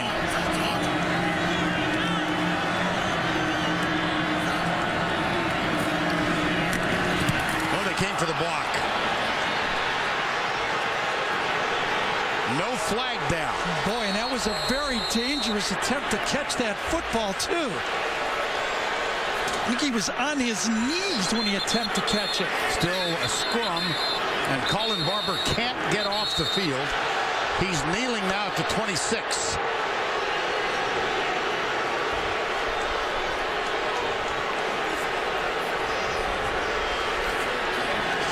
And one of the officials is down. Now, Barber's going, I'm not faking this. I got clipped on this play. Florida put the rush on. They were going for the block. Kick it. And let's see if he clips his... I don't think so. He really didn't touch him. I think that's a good no call. I really do. Doesn't he go right underneath him? Well, that's where the contact was made. Yeah, he brushed him a little bit, and I thought the punter moved his leg back. Referee standing right there did not make the call.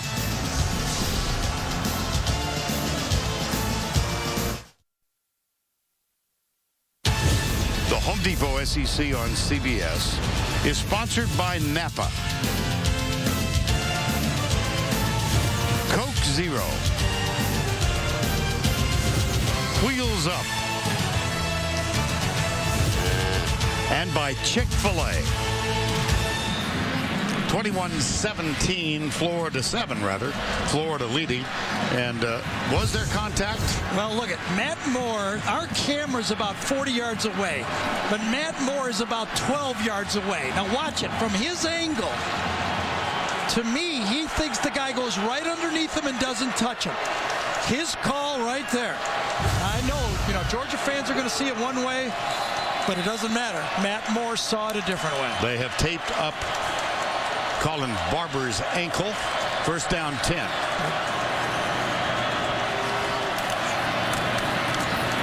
Taylor goes left, and not very far.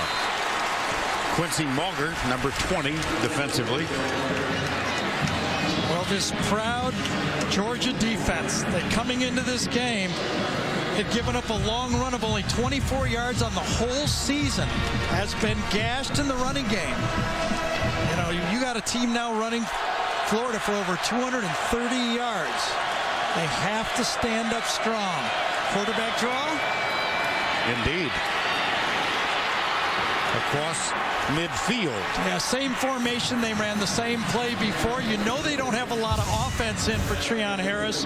Trips to the top side, put the player in motion, and run the quarterback draw behind it. Now he followed Max Garcia, number 76. And I'll bet you this game plan is about 50% the size of a normal game plan, because Will Muschamp and Kurt Roper said, let's not make mistakes.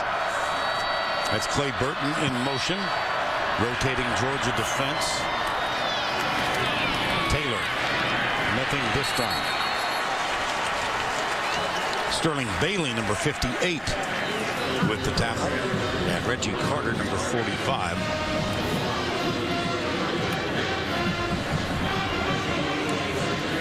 Rushing 36 for 246.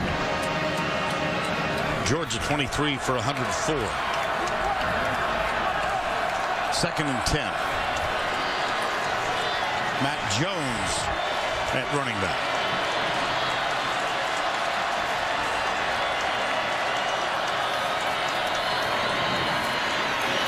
And so he goes. Stiff arms. Beauty. You know, Matt Jones, I watched the LSU tape. He was coming off of a drained knee, and he did not play a lot in that football game. Hurt him at the end of the game when they did not have him in the backfield, when they didn't score against LSU. You can see he's the big back that loves to run the ball between the tackles, and really the vision of what Will Muschamp wanted his football team to be. He believes the SEC as a line of scrimmage league is exactly unfolding in this game. 1st down 10 after the 24-yard run. Jones joins Kelvin Taylor in excess of 100 yards in the game. And they'll give it to him again as he drives. He's 6'2", 228, as Gary said. He is the bigger of the two. Kelvin Taylor, 5'10", 214. Let's circle this guy. This has been the power play that they've been running so far. I bet they've run this play 12 times. Tyler Moore comes around. You get big guys on one side of just Clay Burton just manning up and bring one more around the backside. Tyler Moore on in place of the injured Trenton Brown. He went down in the first quarter. 2nd and 3. Big play there. Quincy Mauger, who's been very active. Yeah, Quincy Mauger goes, it's a lot easier without an umpire in the way. The reference to the long run in which the referee, the umpire, beg your pardon, got in the way of a potential tackle. How about this? Interesting play call, too, as you look at that graphic. Will Will Muschamp pound it twice? Will he go with the fade to Robinson, who's a really gifted player out of the top right there?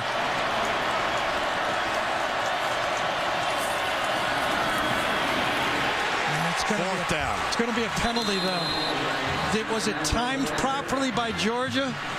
Might have been offsides. Mike Thornton, if indeed it is, number 96.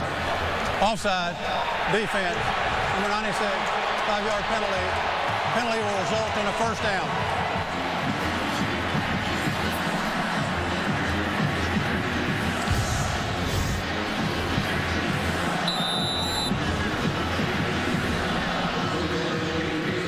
He got a good shot in there, didn't he? He was off like a bullet, but a half step early.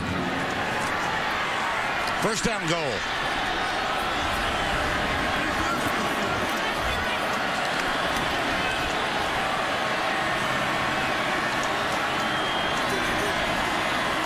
It's Jones, the running back.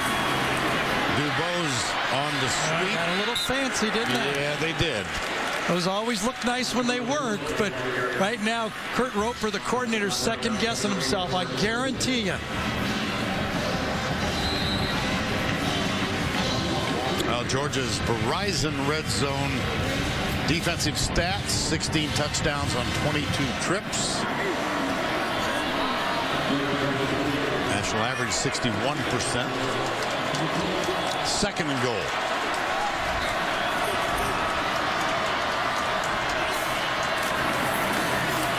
Design keeper. Treon Harris. And it'll be 3rd and goal. You can almost feel it that the Florida offensive brain trust is not willing to let Treon Harris make an egregious mistake. Can't you? I mean, it's almost like, give me 3 if I have to get 3. I mean, I think the riskiest play they may call is a fade. You can see Kurt Roper going, I'd love to throw it, but I don't know. I've already tried one tricky play and it didn't work. Robinson is split wide to the left. That's the only play I would attempt, is a fade to Robinson, as good as he is. 3rd and goal, leading by 14, Florida.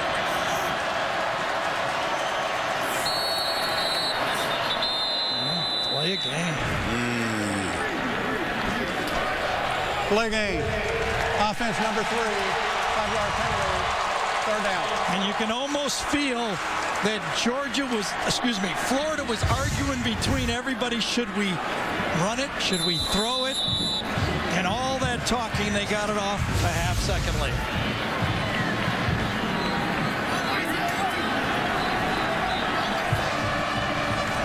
Will Muschamp has had Harris throw it 6 times. He's completed 3. This one's going between the tackles.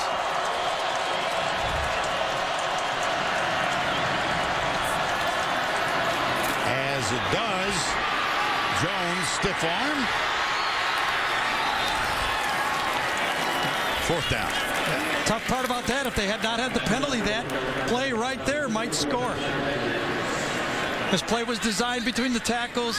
Jones bounces it outside. We've seen this all day. These running backs take the kind of single back running attack, bounce outside, and turn upfield. And this time the holder will be Kyle Crowfoot. This is a 21-yard field goal. Frankie Velez. Remember they had a 21-yarder they got? Oh, boy. Not very good. No. But good enough. Yeah. Hearts a Twitter. Bet. For Florida. Yeah, Velez might pull the muscle. There's Crowfoot. He kicked the ground. See that? He kicked it about 6 inches behind the ball that time. 24-7.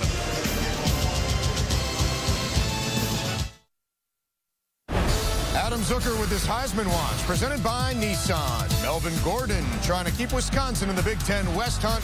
He goes for 128 yards and 2 touchdowns in the Badgers' 37-0 win at Rutgers. Meanwhile, we'll see Everett Colson here on CBS against Navy tonight, and Dak Prescott tries to keep his Bulldogs on top against Arkansas. All right, Adam, on the sideline, take a look at a place kicker in need of energy. Yeah, at one time he had 2 Gatorades, gave one away. Let's take one more look. Watch the divot before the ball. By the way, that is the exact way you're supposed to hold it. Tilt towards you, but the divot's supposed to not happen before the ball, and that's why it did not get any height on it. And that's why he kind of tweaked his leg, too. And he goes to the sideline. He's got 2 juice bottles for a 20. Jesus, imagine if that was a 40-yard field goal. What do you think? It's a 20-yarder. You do bring a unique perspective to all of this. That's for being, you know why? That's for being a backup quarterback. You get to notice all that stuff on the sideline and just rag on guys. Oh, gosh. Austin Harden will kick off for the Gators. Reggie Davis from the 3. Missed the tackle. Not that one, though. Marcel Harris, number 26. Well, the committee that will battle in the college playoffs released their first findings. And the top 4, Mississippi State, Auburn, Ole Miss, surrounding Florida State. And as we have mentioned many times, this is going to change dramatically by the time the selection is announced of the Final 4 on December 7th. I thought for the picture, the snapshot of what happened the first half of the year, I thought it accurately reflected with the 4 right there. You bet. The slant play, Malcolm Mitchell. Let's see if they go a little no-huddle shotgun for Georgia. try to get back in the football game by doing something a little different. Well, the no-huddle part, I was right. Yeah.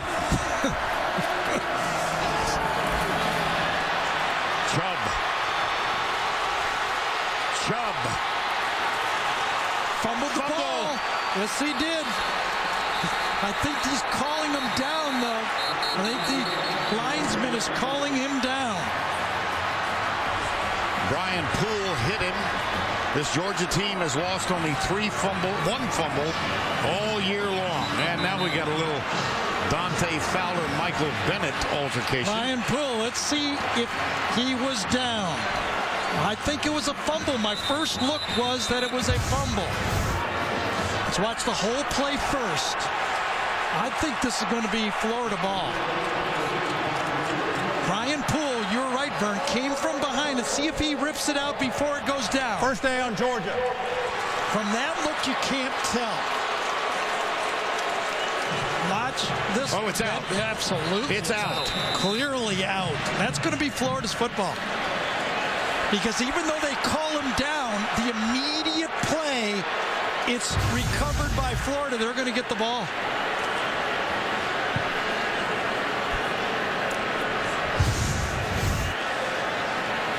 Right. Oh, yeah, it's clearly out. And that's why, this is the main reason why you have replay. You know all those little ones where guys foot an inch, an inch, an inch? Just imagine this no replay right now and this huge play that the officials saw wrongly. I mean, it happens 100 miles an hour.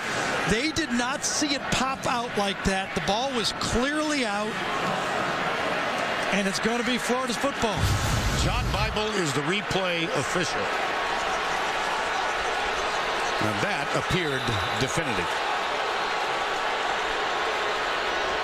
The Florida guys are going, you better run back to the bench. The previous play is under further review.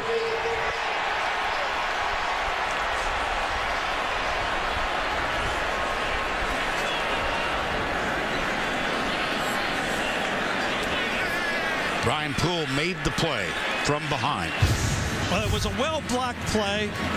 Get it in the secondary. A big play finally for Georgia after the earlier big play by Chubb. Ball's clearly out. The officials are saying that it was not a fumble. Now, who recovers it? Florida's on the ball clearly. Well, that is the discussion going on. Darius Cummings appeared to have recovered it, number 55. Yeah, he's got it, and he's down right there. See how he's down when he gets touched? Remember, they don't have to, the only thing they're going to overrule now is he was called down on the field. There was not called, I don't think they even made a decision who recovered it on the field because they thought the player was down.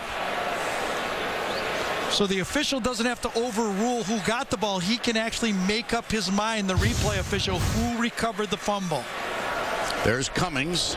He's got it, and he's touched. And then a few guys fight for it after that. Well, I think there's no doubt.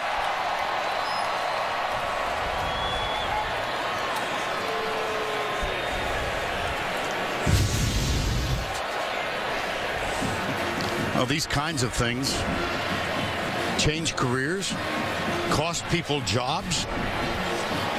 Well, I know, you know. Yeah, you're right. I mean Mark Richt's job's not any problem. I mean, he's got his football team in the right direction. But you're right about Will Muschamp. I mean, he needs this to go the proper way. After further review, the ruling is the ball was fumbled, immediately recovered by Florida. It will be Florida's ball, 1st and 10 at the 31-yard line. And the key word is immediately. It happened right away.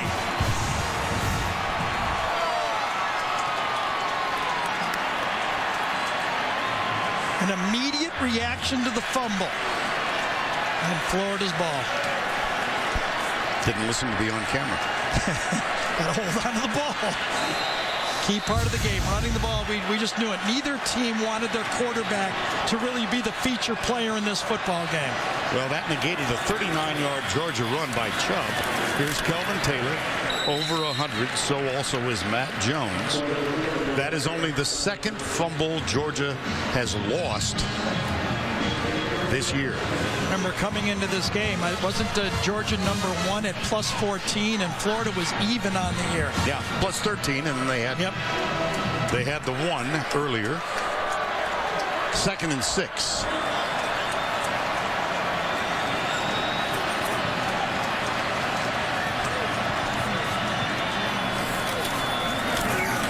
Heavy dose of Kelvin Taylor and Matt Jones, and that's going to continue. Open up the offense, but you know, we still got a long time to play, and we've been to these games before in college football. These fourth quarters last forever, and if you get too conservative, all of a sudden somebody puts a touchdown on the board, and you're gripping right away. 3rd and 6. Will Muschamp played 4 years for the University of Georgia, grew up in Gainesville. As a player and a coach, he's never been a winner in this game. Kelvin Taylor again. Will Muschamp was 0 for 4 as a player at Georgia, 0 for 3 as a coach at Florida. You can see it right now. Will Muschamp did not want to put a 3rd and long on his young quarterback. However, just remember, just the 1 touchdown here, end of the 3rd quarter, and it becomes a 10-point game in the start gripping. Isaiah McKenzie is back. Kyle Christie on the punt on 4th and 2. 2:40 to go in the 3rd.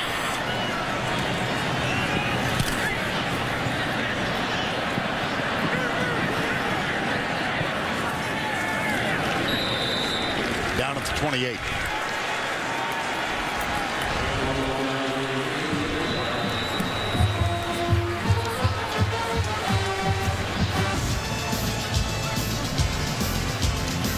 Sometimes all you can do is get to the quick.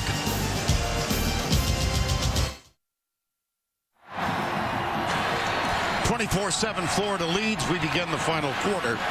They've covered the most memorable games and competed at the highest level in sports. Don't miss what these women have to say. We need to talk.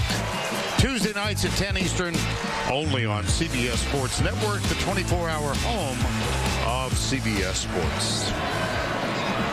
Well, because Georgia's been playing from the lead a lot this year, they've never been forced to go deep with the football. Here's the first half pass chart.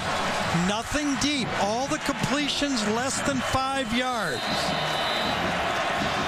And David Andrews is back at the center spot. Wow, taped up. Yep. Number 61. Play action. Mason goes short. Fumble. Out again. There's a scramble. Chubb dropped it for the 2nd time in as many possessions. I think Georgia recovered. Well, second half for Georgia for Hudson Mason. Remember, he missed a pass over the middle, threw it a little bit high that time, and then he had a pass drop. Now he completes one, and Chubb drops it actually before he got to the ground. That would have been a fumble, I think. Greg Pike, the right guard, recovered it. Quincy Wilson with the hit. 2nd down, 8. 1:44 to go. Mason, too high. And let's take a moment to go back to New York for this forward update. Here's Adam. Vern, lots of fumbles in Morgantown. This is the first play for number 7 TCU after West Virginia took the lead. Terrell Chestnut strips Josh Doxson. Chestnut roasting the Horned Frogs for 35 yards. 2 touchdowns in 15 seconds. Nears on top, 27-14. Back to you. All right, Adam, thank you. It's 24-7 here, and 3rd at 8. Got him. Dante Fowler.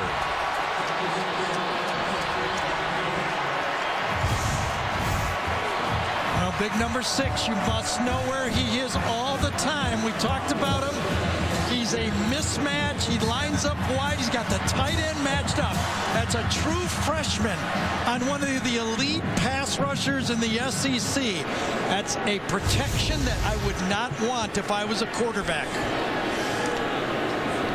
Fowler with his 3rd and a half sack of the year. Colin Barber with a heavily taped left ankle. Ooh. That wind bothered him, yes. didn't it? Dubose dancing down the sidelines, out of bounds. Knocked there by Reggie Davis.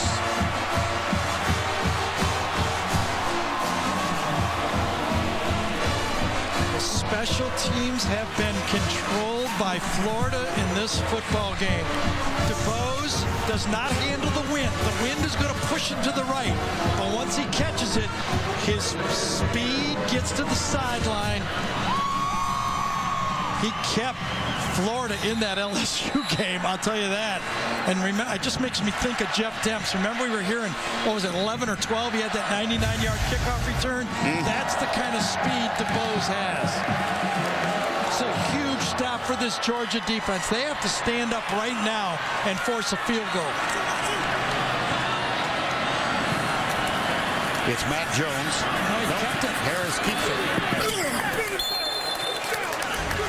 Jordan Jenkins. Now Red Lobster presents today's Scholar Athletes. First of all, Max Garcia began his collegiate career at Maryland. Volunteered with the Adopted Team program. A GPA of 3.03. Chris Conley, 3.32, major in journalism.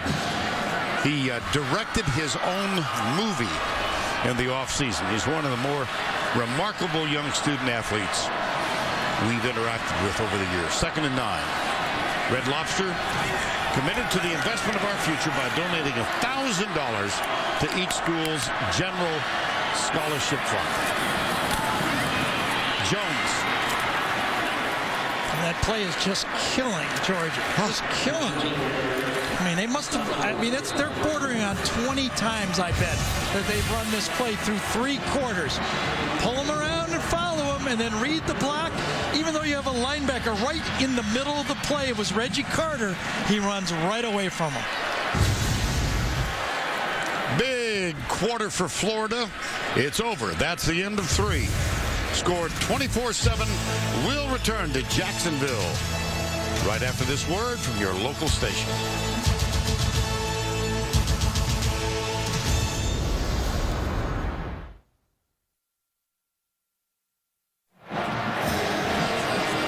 Tradition at Florida, of course.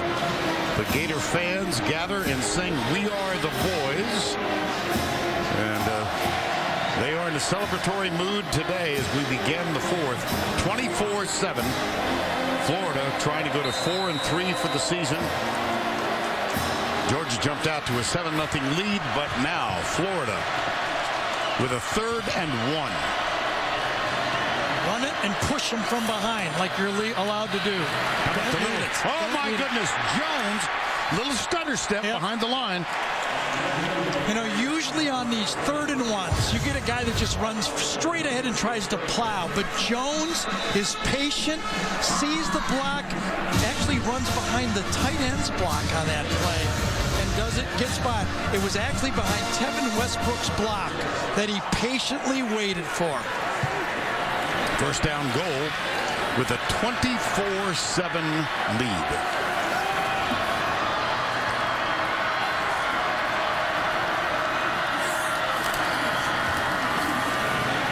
Darts to the right side, chased by Mulder. Dives for the end zone. Consultation between the officials. Did he or did he not get in? Got him a half-yard short. Yep. Means his foot came out of bounds before the ball. This will be reviewed. This will be reviewed. Did he stick the ball across the line before his foot hits? No, Robinson's. Let's see if the ball goes before the foot lands. I think you can make the argument that that could be a touchdown. Mm-hmm. You could. It could. Since he does not hit the pylon with the ball, there's no definitive rule. The ruling on the field was the runner was out of bounds at the 1-yard line. The previous play is under further review. This is almost like the field goal. Since he goes over the pylon, the replay official really, I don't think, can change the call yet. I have not seen anything. You can't assume. Bounces out. We've seen this all day. Carries it in his right hand, and by the time his right foot comes down, that was closer there, don't you think, Vern? Yeah, I do. I actually think, would I change this if I was the official? Well, that's that old word, incontrovertible. Yes. I mean, the one from behind, if we could see the one from behind again, you almost see the football going. Let's see. Boy, these guys are good. This is the one I think really might tell the story. Does he get that football inside? The guy was being blocked there. He couldn't see it. Go back. I think that's a touchdown. I really would call that a touchdown. If I was doing it, I'd call it a touchdown. That's the definitive picture right there. The ball is inside the pylon. John Bible is the fellow who's doing it. He's the replay official. It would be a hairline call. Bible may say it's on the half-yard line. You get the rest is yours. I'm not doing this. All right, if it was me, I'd call it a touchdown. Okay. Let's see what John Bible decides.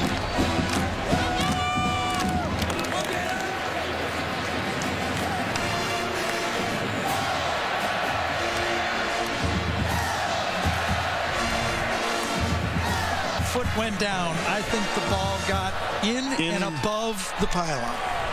After further review, the ruling on the field stands. Second down. It was close. Yeah. I haven't missed many this year, have I? No, you have not. No, I thought that's what I would have done. I could see it, that him not saying it's too close. You know, I just don't want to make that call. Sure. You can't get it in from there. It's your problem. Second and goal. Mac Brown is on at fullback for the first time this afternoon. Matt Jones. Treon Harris shifts out. They're going to go Wildcat. Yep. This did not work last time. One blitz coming. It does work this time.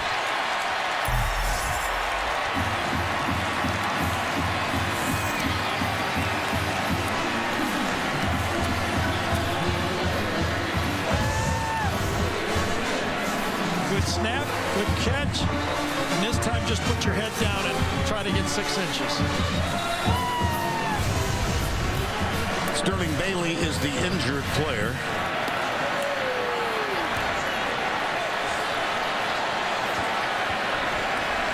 Well, the game plan was obvious.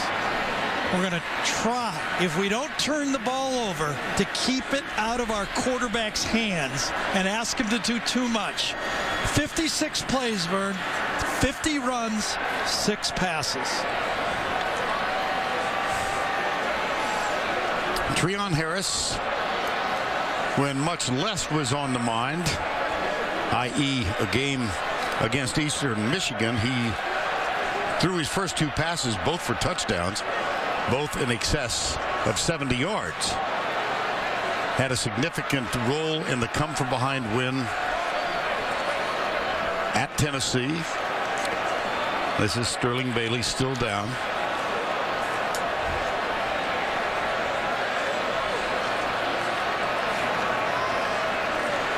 You know, actually in that Tennessee game I watched it, it was almost like this game.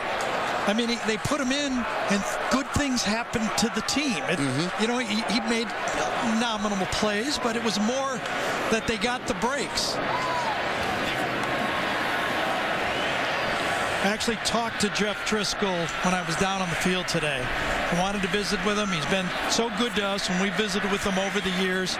And I said, Jeff, don't let last week be the signature of your life. Take that and go from there and just make it as one of the crossroads that you had to get over, one of the building blocks of your life. And he said, I'm fine. Good kid. Austin Harden is on for the extra point.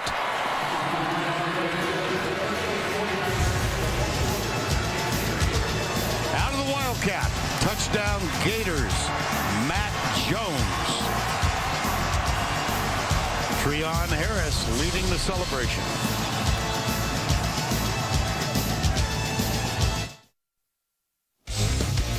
And now it's time for our Geico game recap. Well, let's try and get you caught up. Opening drive, Nick Chubb went to the right side, strolled in, broke a couple of tackles, 39 yards, Georgia on top, 7-0. Michael McNeely, fake field goal, 21 yards, in for the touchdown, extra point good, tied at 7. Kelvin Taylor, 2-yard rushing touchdown. Florida takes a 14-7 lead. Matt Jones, 44 yards, left side. Great downfield blocking by Robinson. Great job by the offensive line.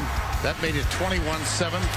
Velez took a divot on the field goal, but it did limp through, and he limped off. 22-0. Nick Chubb, the good and the bad. Fumbled on this one, 151 rushing yards, 1 touchdown, 1 lost fumble. And look at this, 323 rushing yards. That is a season high for Florida. It's also a season high yield for the Georgia Bulldogs. And here's the last touchdown out of the Wildcat. This, Gary, has been a pretty convincing performance by Florida. This is has to be so disappointing for Georgia. Coming in, ranked 9th, 10th, whatever it is in the country. They knew that Florida was going to be one-dimensional today in this football game running. They couldn't imagine he's going to throw 30 passes. Very simple plays. They really took it to Georgia and ran it right down their throats. Well, the previous high against this Georgia run defense was 176. And we're well north of 300 early in the fourth quarter.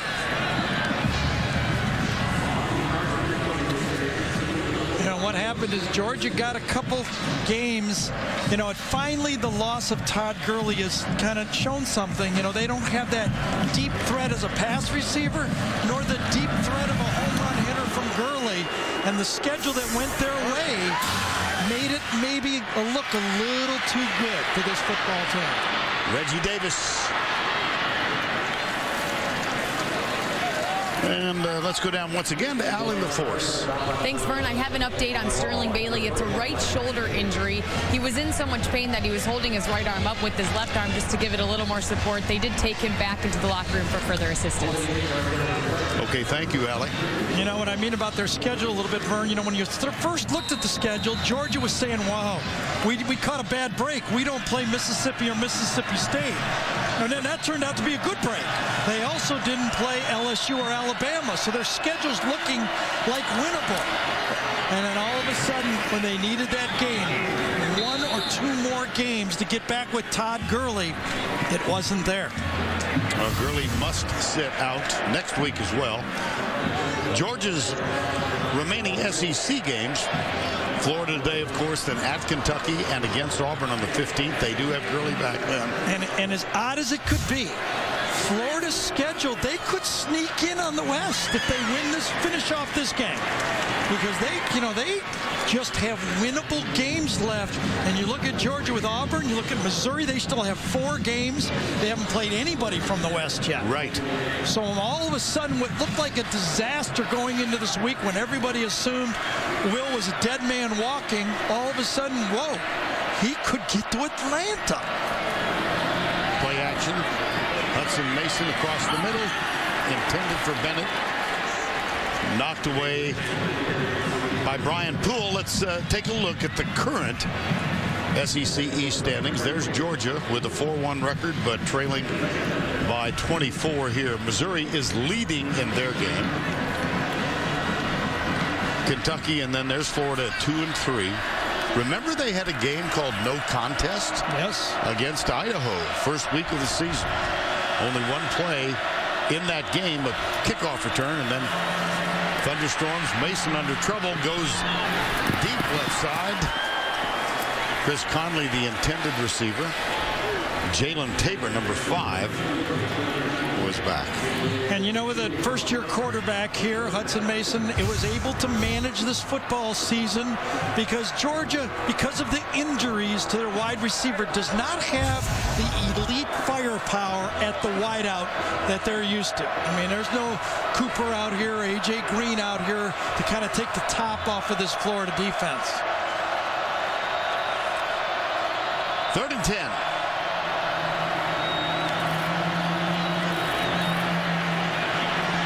Has to go short again. Chubb gets the first down and then tripped up. Contact made around the ankle. It was great blocking by that offensive line for Georgia. Rushed 4, but Hudson Mason stayed in there, and finally dropped it off. Antonio Morrison, number 3. The only thing you can do as a quarterback when you're down this big is just go through your reads and take what's there. That one thrown at the feet. Are they going to throw a flag? They are. Remember the last time we saw Georgia? And this was supposed to be a screen pass.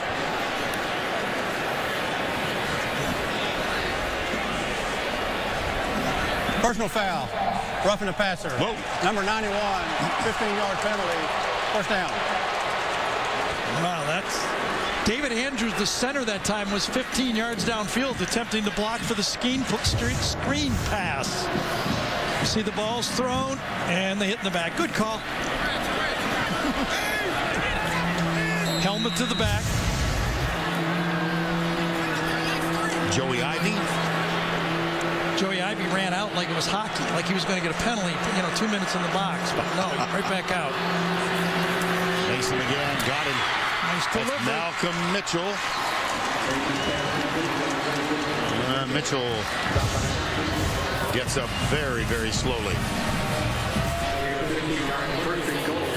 Boy, he has worked so hard to get back on the field.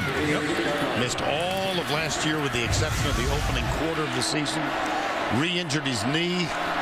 Tried to substitute in the summer. Michael Bennett back in the game, and he couldn't get out there. 1st and goal.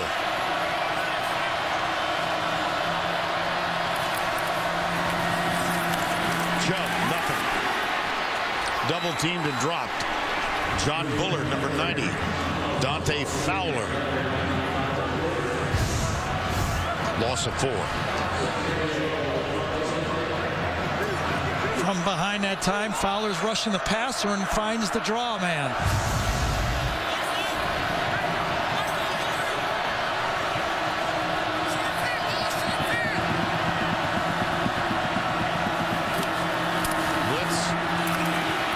Mason, Fowler chasing him. Mason. Oh, tapped and caught. Bounce. Yep. Get your 2-point play ready if you're Georgia. You're down 24 points. You got to get 3 8s.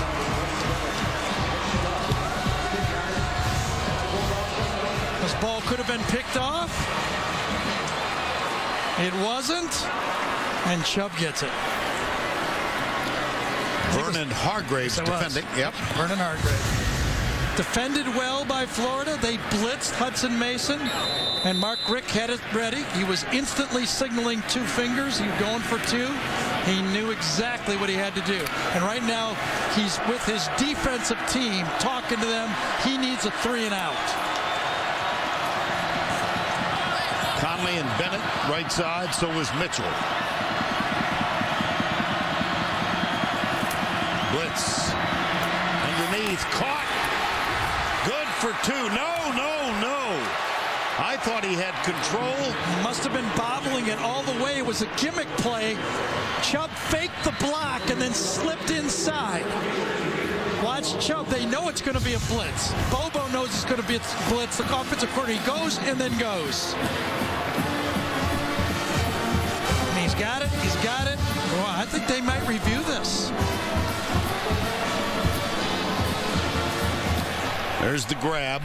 He goes across. Does he get to the ground before it comes out? I assume it's reviewable. Why not, right? Mark Rick is going, why don't they look at this? You looked at one was an inch from a touchdown for 10 minutes. Look at this, baby. It's a big play.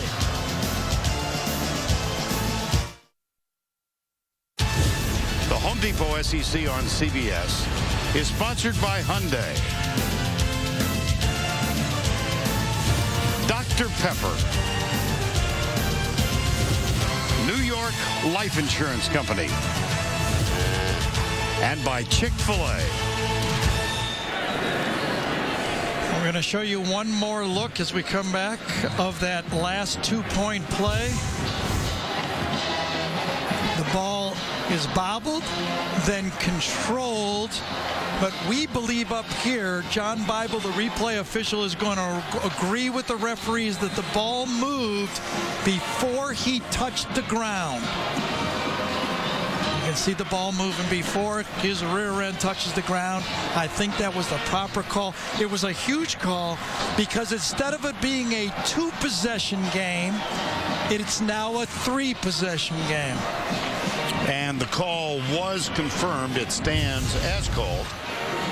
So no two-point play. Marshall Morgan is on. Very interesting. Florida only has 4 players on the front line. Yeah. Only 4 defenders. Their inability to stop the run. Would they go onside kick? Now, I'm surprised Will Muschamp does not move people up. Only 4 defenders, first line of defense. Georgia has gone for the onside kick once this year. They were unsuccessful.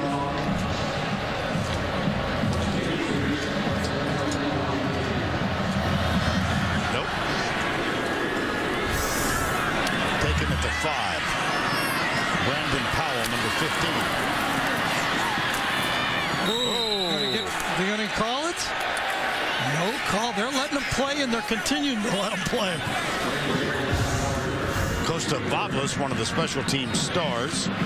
He actually left his feet before Powell got out of bounds on the play. I think it's a good no call. There's Boblis.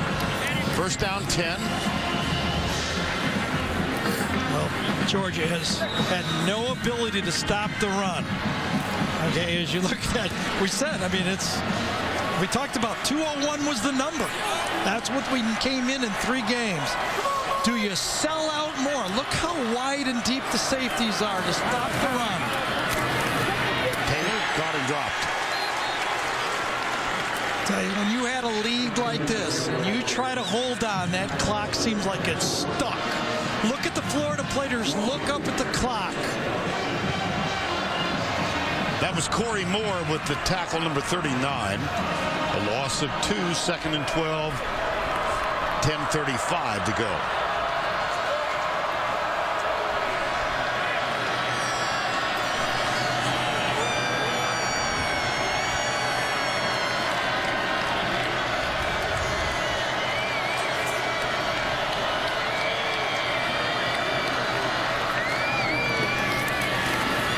Again, a little stutter step behind the line. This time, Kelvin Taylor. Amarlo Herrera, number 52, with the stop. Well, on Monday, Athletic Director Jeremy Foley had this to say at the beginning of the season. We said we would evaluate the season as it plays out. We will continue to do so. Our sole focus right now is supporting our coaching staff and players as they prepare for Georgia.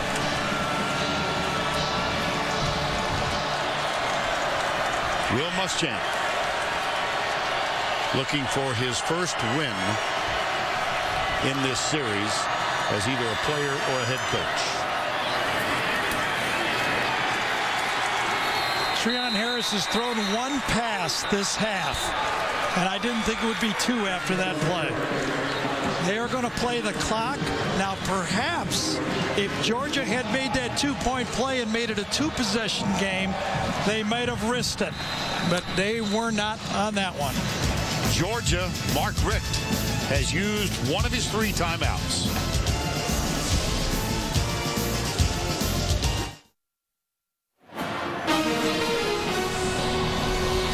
Next week, Thursday Night Football showcases at AFC North rivalry as the Browns take on the Bengals Thursday at 8 p.m. Eastern, live on the NFL Network. Bengals have won 8 of the last 11. Cleveland's last win in Cincinnati, 2008. Congratulations, by the way, to Maryland, defeating Penn State today for the first time since 1961 on a last-second field goal. Here is the punt. Kyle Christie, Isaiah McKenzie. Oh, boy. Legal. McKenzie at the 30. 55-yard punt, 13 on the return. You know that is my idea, to help out and for players. I think they should outlaw that block. I think you should only be able to block in the direction you're going. Damian Swan on Valdez Showers.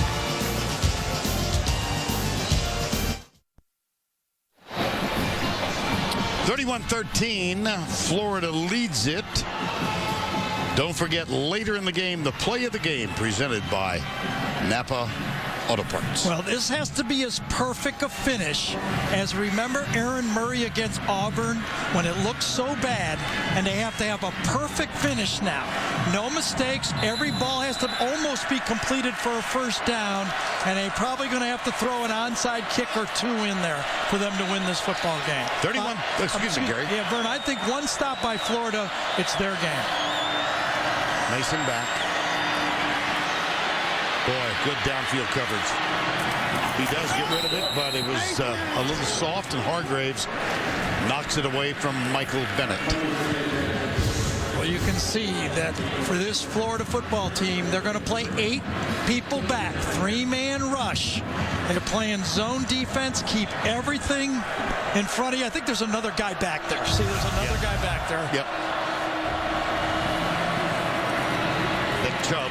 Get the ball, go, get up. Of course, it's 4-down territory. Of course it is. 8:45 to go.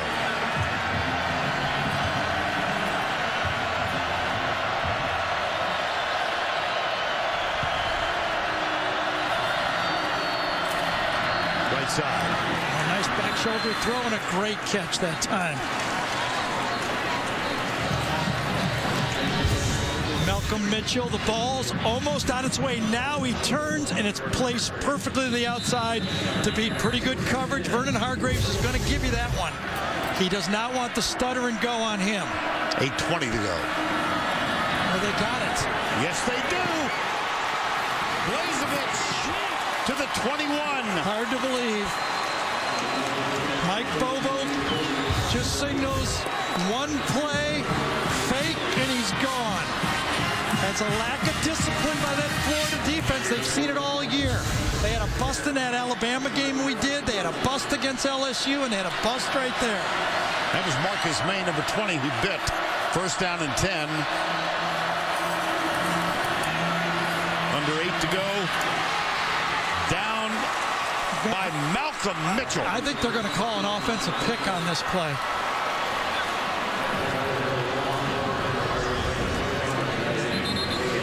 Let's see if Michael Bennett, doesn't get called for a pick play on this play.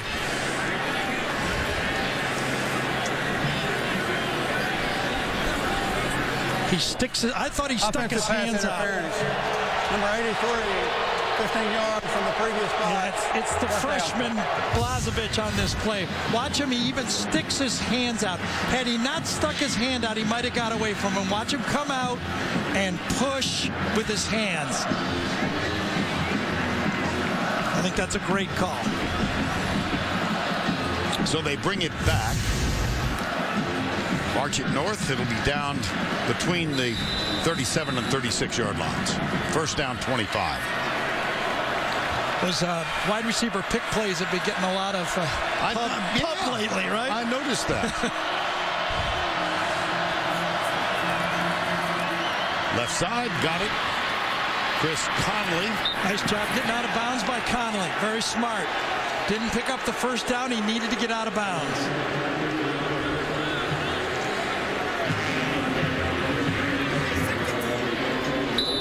Second down 11 after the gain of 14. Set the clock, and then it'll start going again.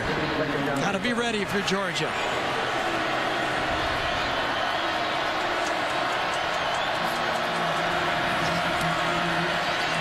Mason will have to run, and Dante Fowler gets him from behind.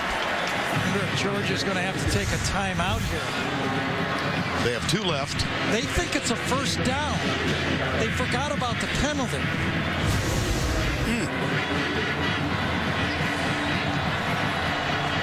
Third and 10.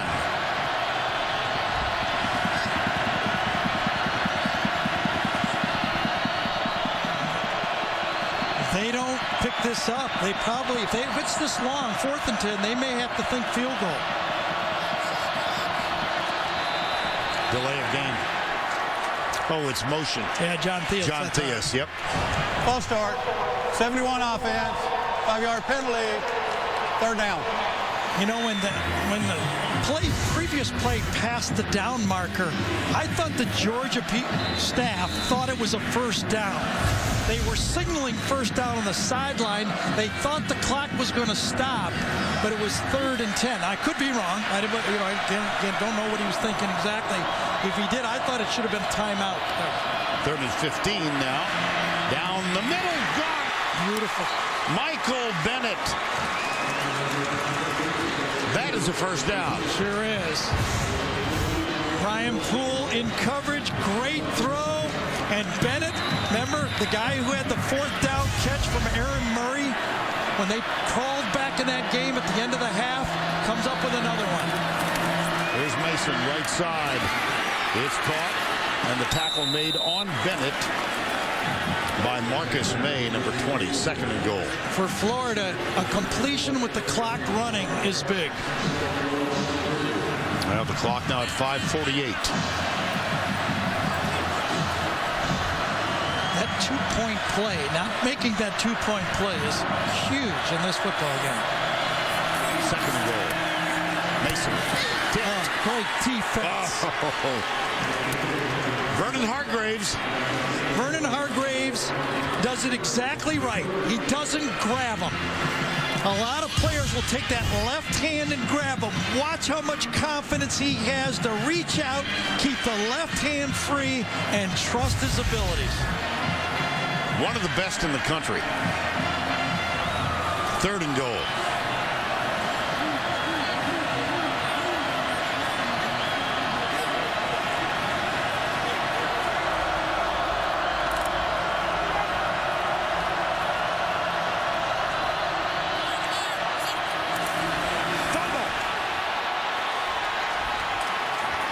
You still holding your ball, Vern? I am. Yes. Mark Richt is out on the field.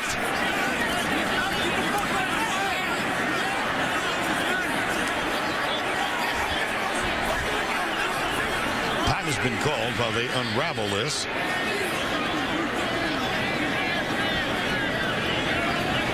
Mason got back on it.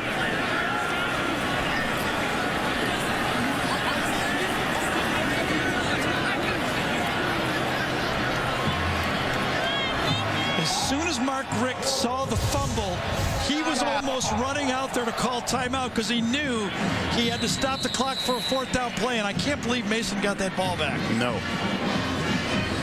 Look at Mark Richt. Well, time is unraveling.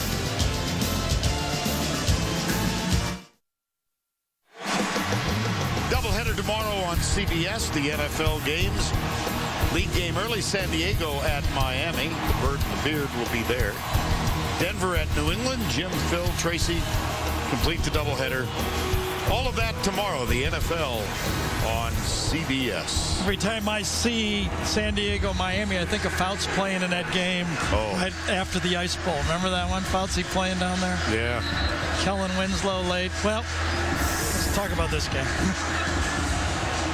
I don't think Georgia, obviously they can't kick a field goal. They just got to go for it. Sure. Spin it. They just got to go for it.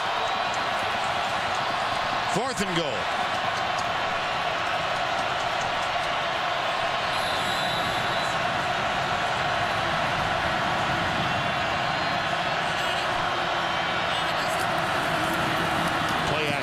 Dawson goes deep in the end zone.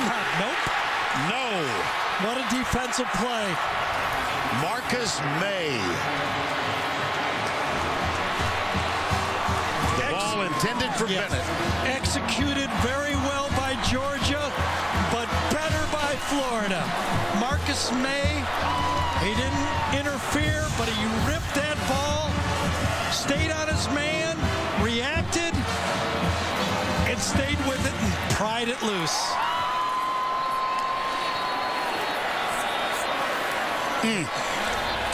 Very close again. John Bible is going, I'm too old for this. He stopped by to say hello about an hour before the game. He said, last when I worked, I had 4 replays that I had to rule on.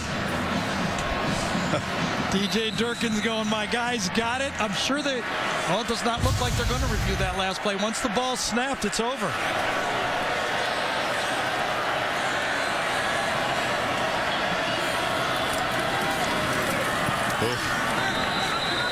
I'll tell you one thing you're doing, if you're telling, you almost might want to call it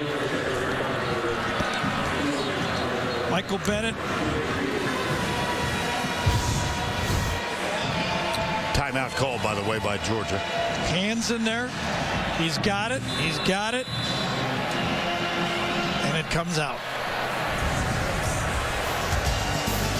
So the Bulldogs are out of timeouts. Florida's got the ball.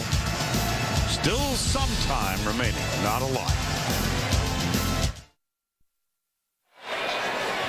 If you're Will Muschamp, a long 5 minutes and 12 seconds remaining in this one. Next week, our group is going to hit for Baton Rouge. The first time we've seen LSU this year. It'll be a primetime game. The Crimson Tide against LSU. Nick Saban, Les Miles. Lots at stake, a lot to talk about next Saturday night, 8 o'clock Eastern. The one thing I'd be telling Treon Harris, if it's not a good snap, just take the safety. We cannot give him a touchdown. Make sure the handoff. And he does, and Jones goes right out to the 9-yard line. Corey Moore made the tackle. And the clock is now going to be under 5 minutes. How about that? 1977 against Utah. Only 6 today. Treon Harris, 3 of 6. It's 3rd and 3.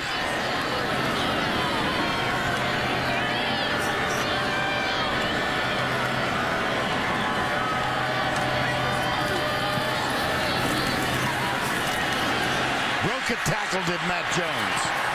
And then Stays in bounds. You got it. He's a big man. Matt Jones is what? Almost over 180 yards rushing in this game.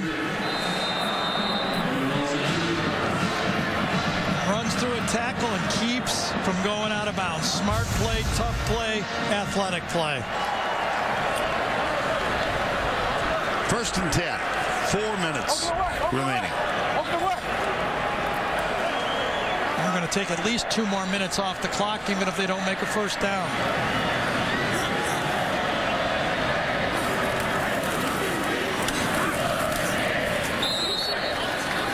Tackle is made by Josh Dawson, number 91. Remember, you get 40 seconds in between each down, so there's 340 seconds. It's 120 seconds. 2 minutes.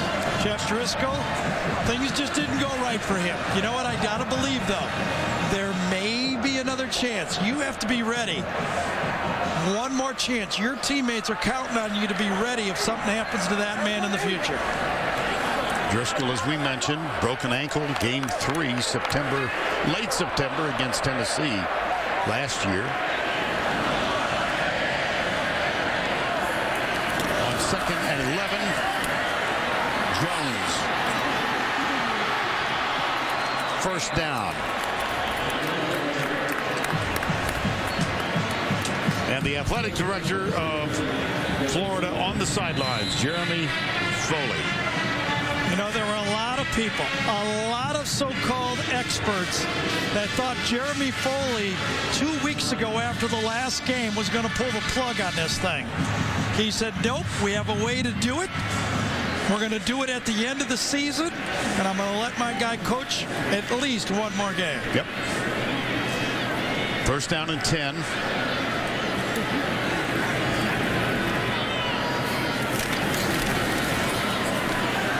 Here's Kelvin Taylor going right. Still going. He will score.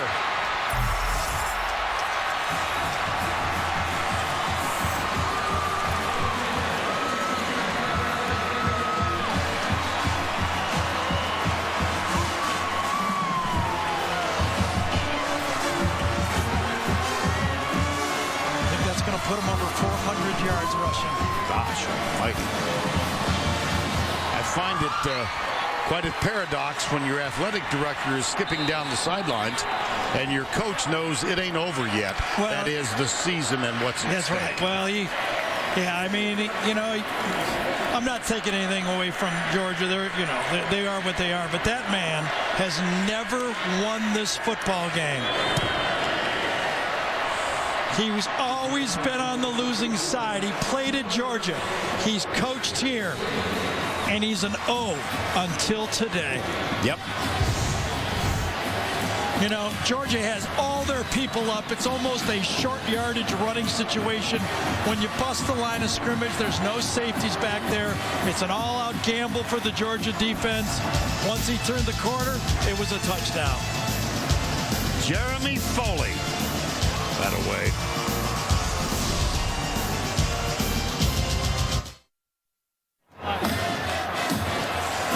Well, the stands on the near side almost empty. They were filled with red and black from Georgia. A few empty seats on the far side. Will Muschamp.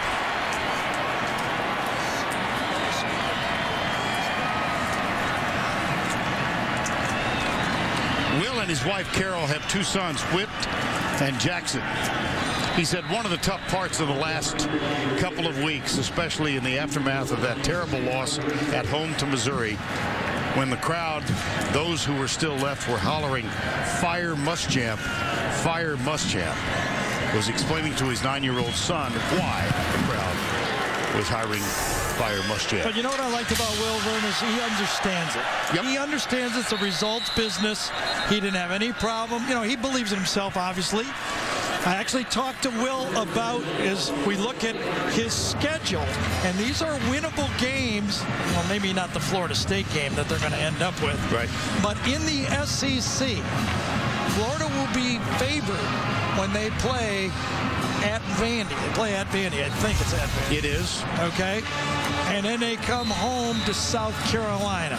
So they can win the next 3 games. I mean, South Carolina, obviously, they'll push over, but these are games that they should be able to compete in. And if they win those games, who knows what's going to happen to Georgia? They got a tough schedule. Out of the backfield, dropped by Douglas. Stay tuned for the Dodge postgame show on CBS Sports. You know, Vern, ironically, there's only one player that is active on Georgia's roster that was active the last time Georgia lost. Hudson Mason was the backup quarterback the last time. Everyone else on this football team, I think a couple were redshirted, but no one else has ever lost to Florida. Here's Mason. Got him. That's Bennett again. Marcus May missed defending the play, and Coach Boom is back. And you know what he said? Wrap them up. We don't need those hits, those, highlight hits that look good. But all the coaches are really telling their players now, wrap up. We don't need the big collision hits. Deep right side, good coverage by Hargraves. It's tipped and incomplete. It was actually perfect coverage. Of course, yeah. Hargraves is probably anticipated. I don't want the deep ball. He's in perfect position. Malcolm Mitchell has no chance to catch that ball. Jabari Gorman came over just in case. 2nd and 10 with 1:41 to go. And the other thing for Will is he doesn't want a targeting call against one of his DBs. He's telling him, wrap them up. You know, on the other sideline for Georgia, they got their work cut out for them the rest of the season. Kenneth Towns, number 9 on the field, makes his catch. They have the tiebreaker against Missouri. Right. Okay. But they're going to have to beat Auburn. You know, that's not going to be a tough chore. They get them at home, though. They go to Kentucky next week. Mason caught and dropped. Darius Cummings, number 55. And so, with Florida's win today, Missouri 3-1 in conference play. Georgia drops to 4-2. Florida goes even. Right, Florida has to win out. If they finish 5-3, they hope that Georgia loses to Auburn to be 5-3. They win that tiebreaker, and then it's all up to Missouri. Mason caught. Conley gets out of bounds. Stopping the clock with 44 seconds to go.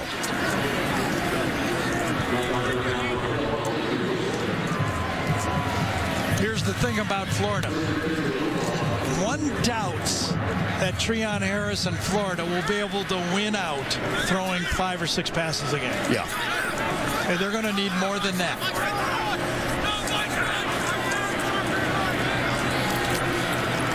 Updating that Missouri score, they're winning with 3.5 to go. 28-10. Here's the catch made by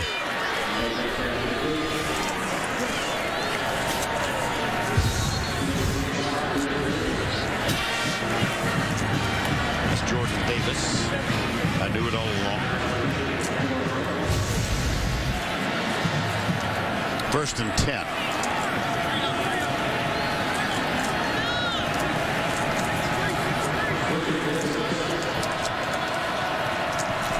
Will Muschamp graduated from Georgia. He, as we said, born in Rome, Georgia. Lost his dad, Larry, during the time between last season and this. They lived in Gainesville for a long time. Here's Bennett. That pass is incomplete. Will played 91, 92, 93, and 94 as a Bulldog safety. They never beat Florida. He's lost his first 3 as a head coach to Georgia, his alma mater. He may get a ride from his players after this game.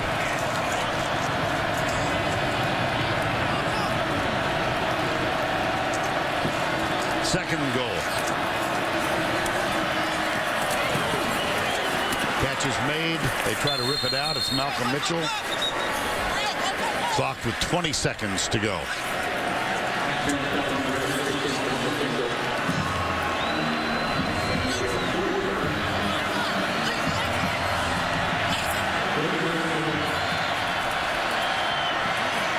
Douglas.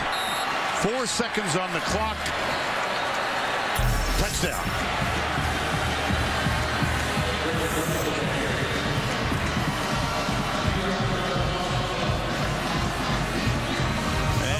Go ahead, Gary. No, your call, Vern. It was Brendan Douglas. It was a nice drive by Georgia. Hudson Mason got out of the pocket a couple times, broke it down, and he wanted that last stop right there.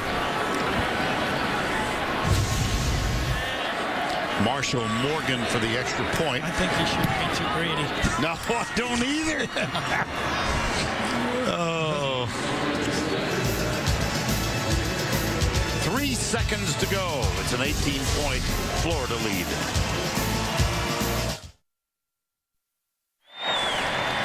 Well, Will Muschamp allowing himself a little emotion now. Yeah, I think he has it. You know, the irony of Will Muschamp, who, you know, engineers this defense, of course, with DJ Durkin as defensive coordinator. Against Missouri, he holds that Missouri offense. Today, his defense holds Georgia to 460, and they win going away. 38-20, Morgan. Squib kicks.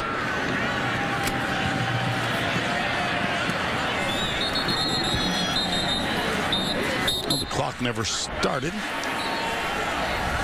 Hunter Joyer recovering it, and a little unnecessary verbiage breaking out. Well, as loud as the crowd got at the fourth quarter of that Missouri game, it was just as loud for a week. Now, Will's in his bunker mentality, as he talked about getting ready for the game. But believe me, the talk shows and everybody else did nothing but talk about that Florida needed to make a change. And Jeremy Foley hung with them for at least one more week and got dividends in this victory. He's a great guy, though, isn't he? Yes. Will, he really is. He's just delightful to talk to. He's all football.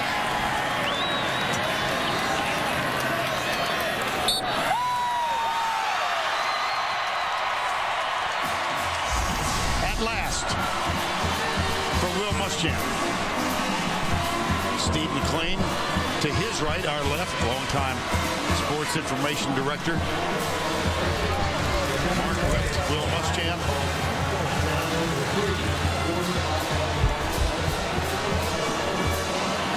It's almost like Will has tears in his eyes. Yeah.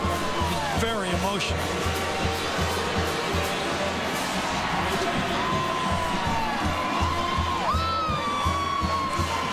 Let's go down to Allie LaForce with Will Muschamp. Coach, this is your first ever win in the Florida-Georgia rivalry as a player or as a coach. Is it everything you thought it would be? Well, it feels pretty good right now. I don't think they're going to vote me into Florida-Georgia Hall of Fame or anything, but I'm really proud of this football team. You know, we hadn't played very well the last time out. It was an embarrassing defeat at the University of Florida. These guys rallied each other, and I'm so proud of the way they've come together and supported each other. Really happy for the Gator Nation and our fans to be able to sit and enjoy this tonight. Coach, your defense stopped the run. Your backfield ran all over Georgia. What did that tell you about how your team can step up in such a high-pressure game like this? Well, I felt like we'd be able to run the ball. We just need to stay patient with it. Really proud of Treon Harris and the way he came in and conducted himself under some very tough circumstances. But we could have done some different things in the throwing game, but heck, the run game was working, so we stayed with it. Kurt Roper did an outstanding job. And lastly, Coach, how important is this win for your future with the program? We ain't worried about that. This is Florida, Georgia. It's a big win for the program. Congratulations on your first one. All right. Allie, thank you. Treon Harris said, I never thought it'd be this easy winning a game in the SEC.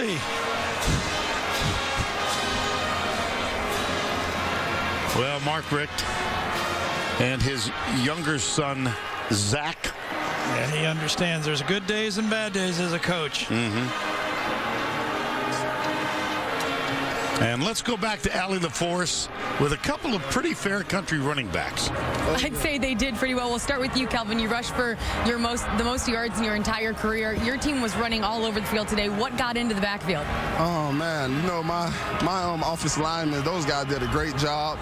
I can't thank those guys enough, man. And I just want to thank God and our coaches. Our coaching staff just for trusting me and Matt Jones to go out there, and we proved that me and Matt Jones some great running backs. You guys really did great tonight. Matt, this team rushed for more yards than the last 3 games against Georgia combined. Did part of that have to do with the conversation leading up this game, the pressure on Coach, and if he'll keep his job here? Did you want to play harder for him? It definitely was. I wanted to play harder for him and his team, and definitely my O-line. We had a chip on our shoulder, let them know that they beat us 3 times in a row, and we already had a full head of steam, and we did what we had to do tonight. Are you glad you finally restored the Florida-Georgia rivalry back to where it should be? Congratulations. Have fun. Thank you. Yes, that was Will Muschamp. A photo bomb from Will Muschamp. Just think about this as you look at the replay of Will photobombing Ali for the second week in a row. The longest rushing play in 3 years was 20 yards by Troy Murphy at quarterback. Previously, a running back, 17 yards. In this game, 2 running backs plus 190. And one of those running backs was Matt Jones. And it's time for the play of the game presented by Napa Auto Parts. I bet if you've been with us all afternoon, you remember this one. Perfect blocking by the offensive line. And downfield, DeMarcus Robinson. Not 1, 2 blocks. And Jones dives in for a touchdown. And for a second look at the same play, Mick Huber of the Florida Radio Network. Clay Burton is a wing to the left. Snap to Harris, hands it off to Jones. Jones through the middle, has a run to the 40, pops to the outside 35. Matt Jones at 30, down the sideline 20, to 15, to 10, to 5, and he is gone to the goal line. He's in! He's in! Touchdown, Matt Jones! Oh, my! I never get tired of hearing him. All right, Gary. What do you, one final thought. I think I'm going to state the obvious. There's a lot more better teams in the West than there are in the East. These are two teams that are not vintage Georgia or Florida teams. Well, this one went Florida's way after the fake field goal tied it up at 7. Big day for Will Musgrove, Michael McNeely. Notre Dame Navy tonight for Gary Danielson and Allie LaForce. Vern Lundquist saying so long from Jacksonville. Final score, Florida wins it 38-20. The Dodge postgame show is up next after these messages and a word from your local station.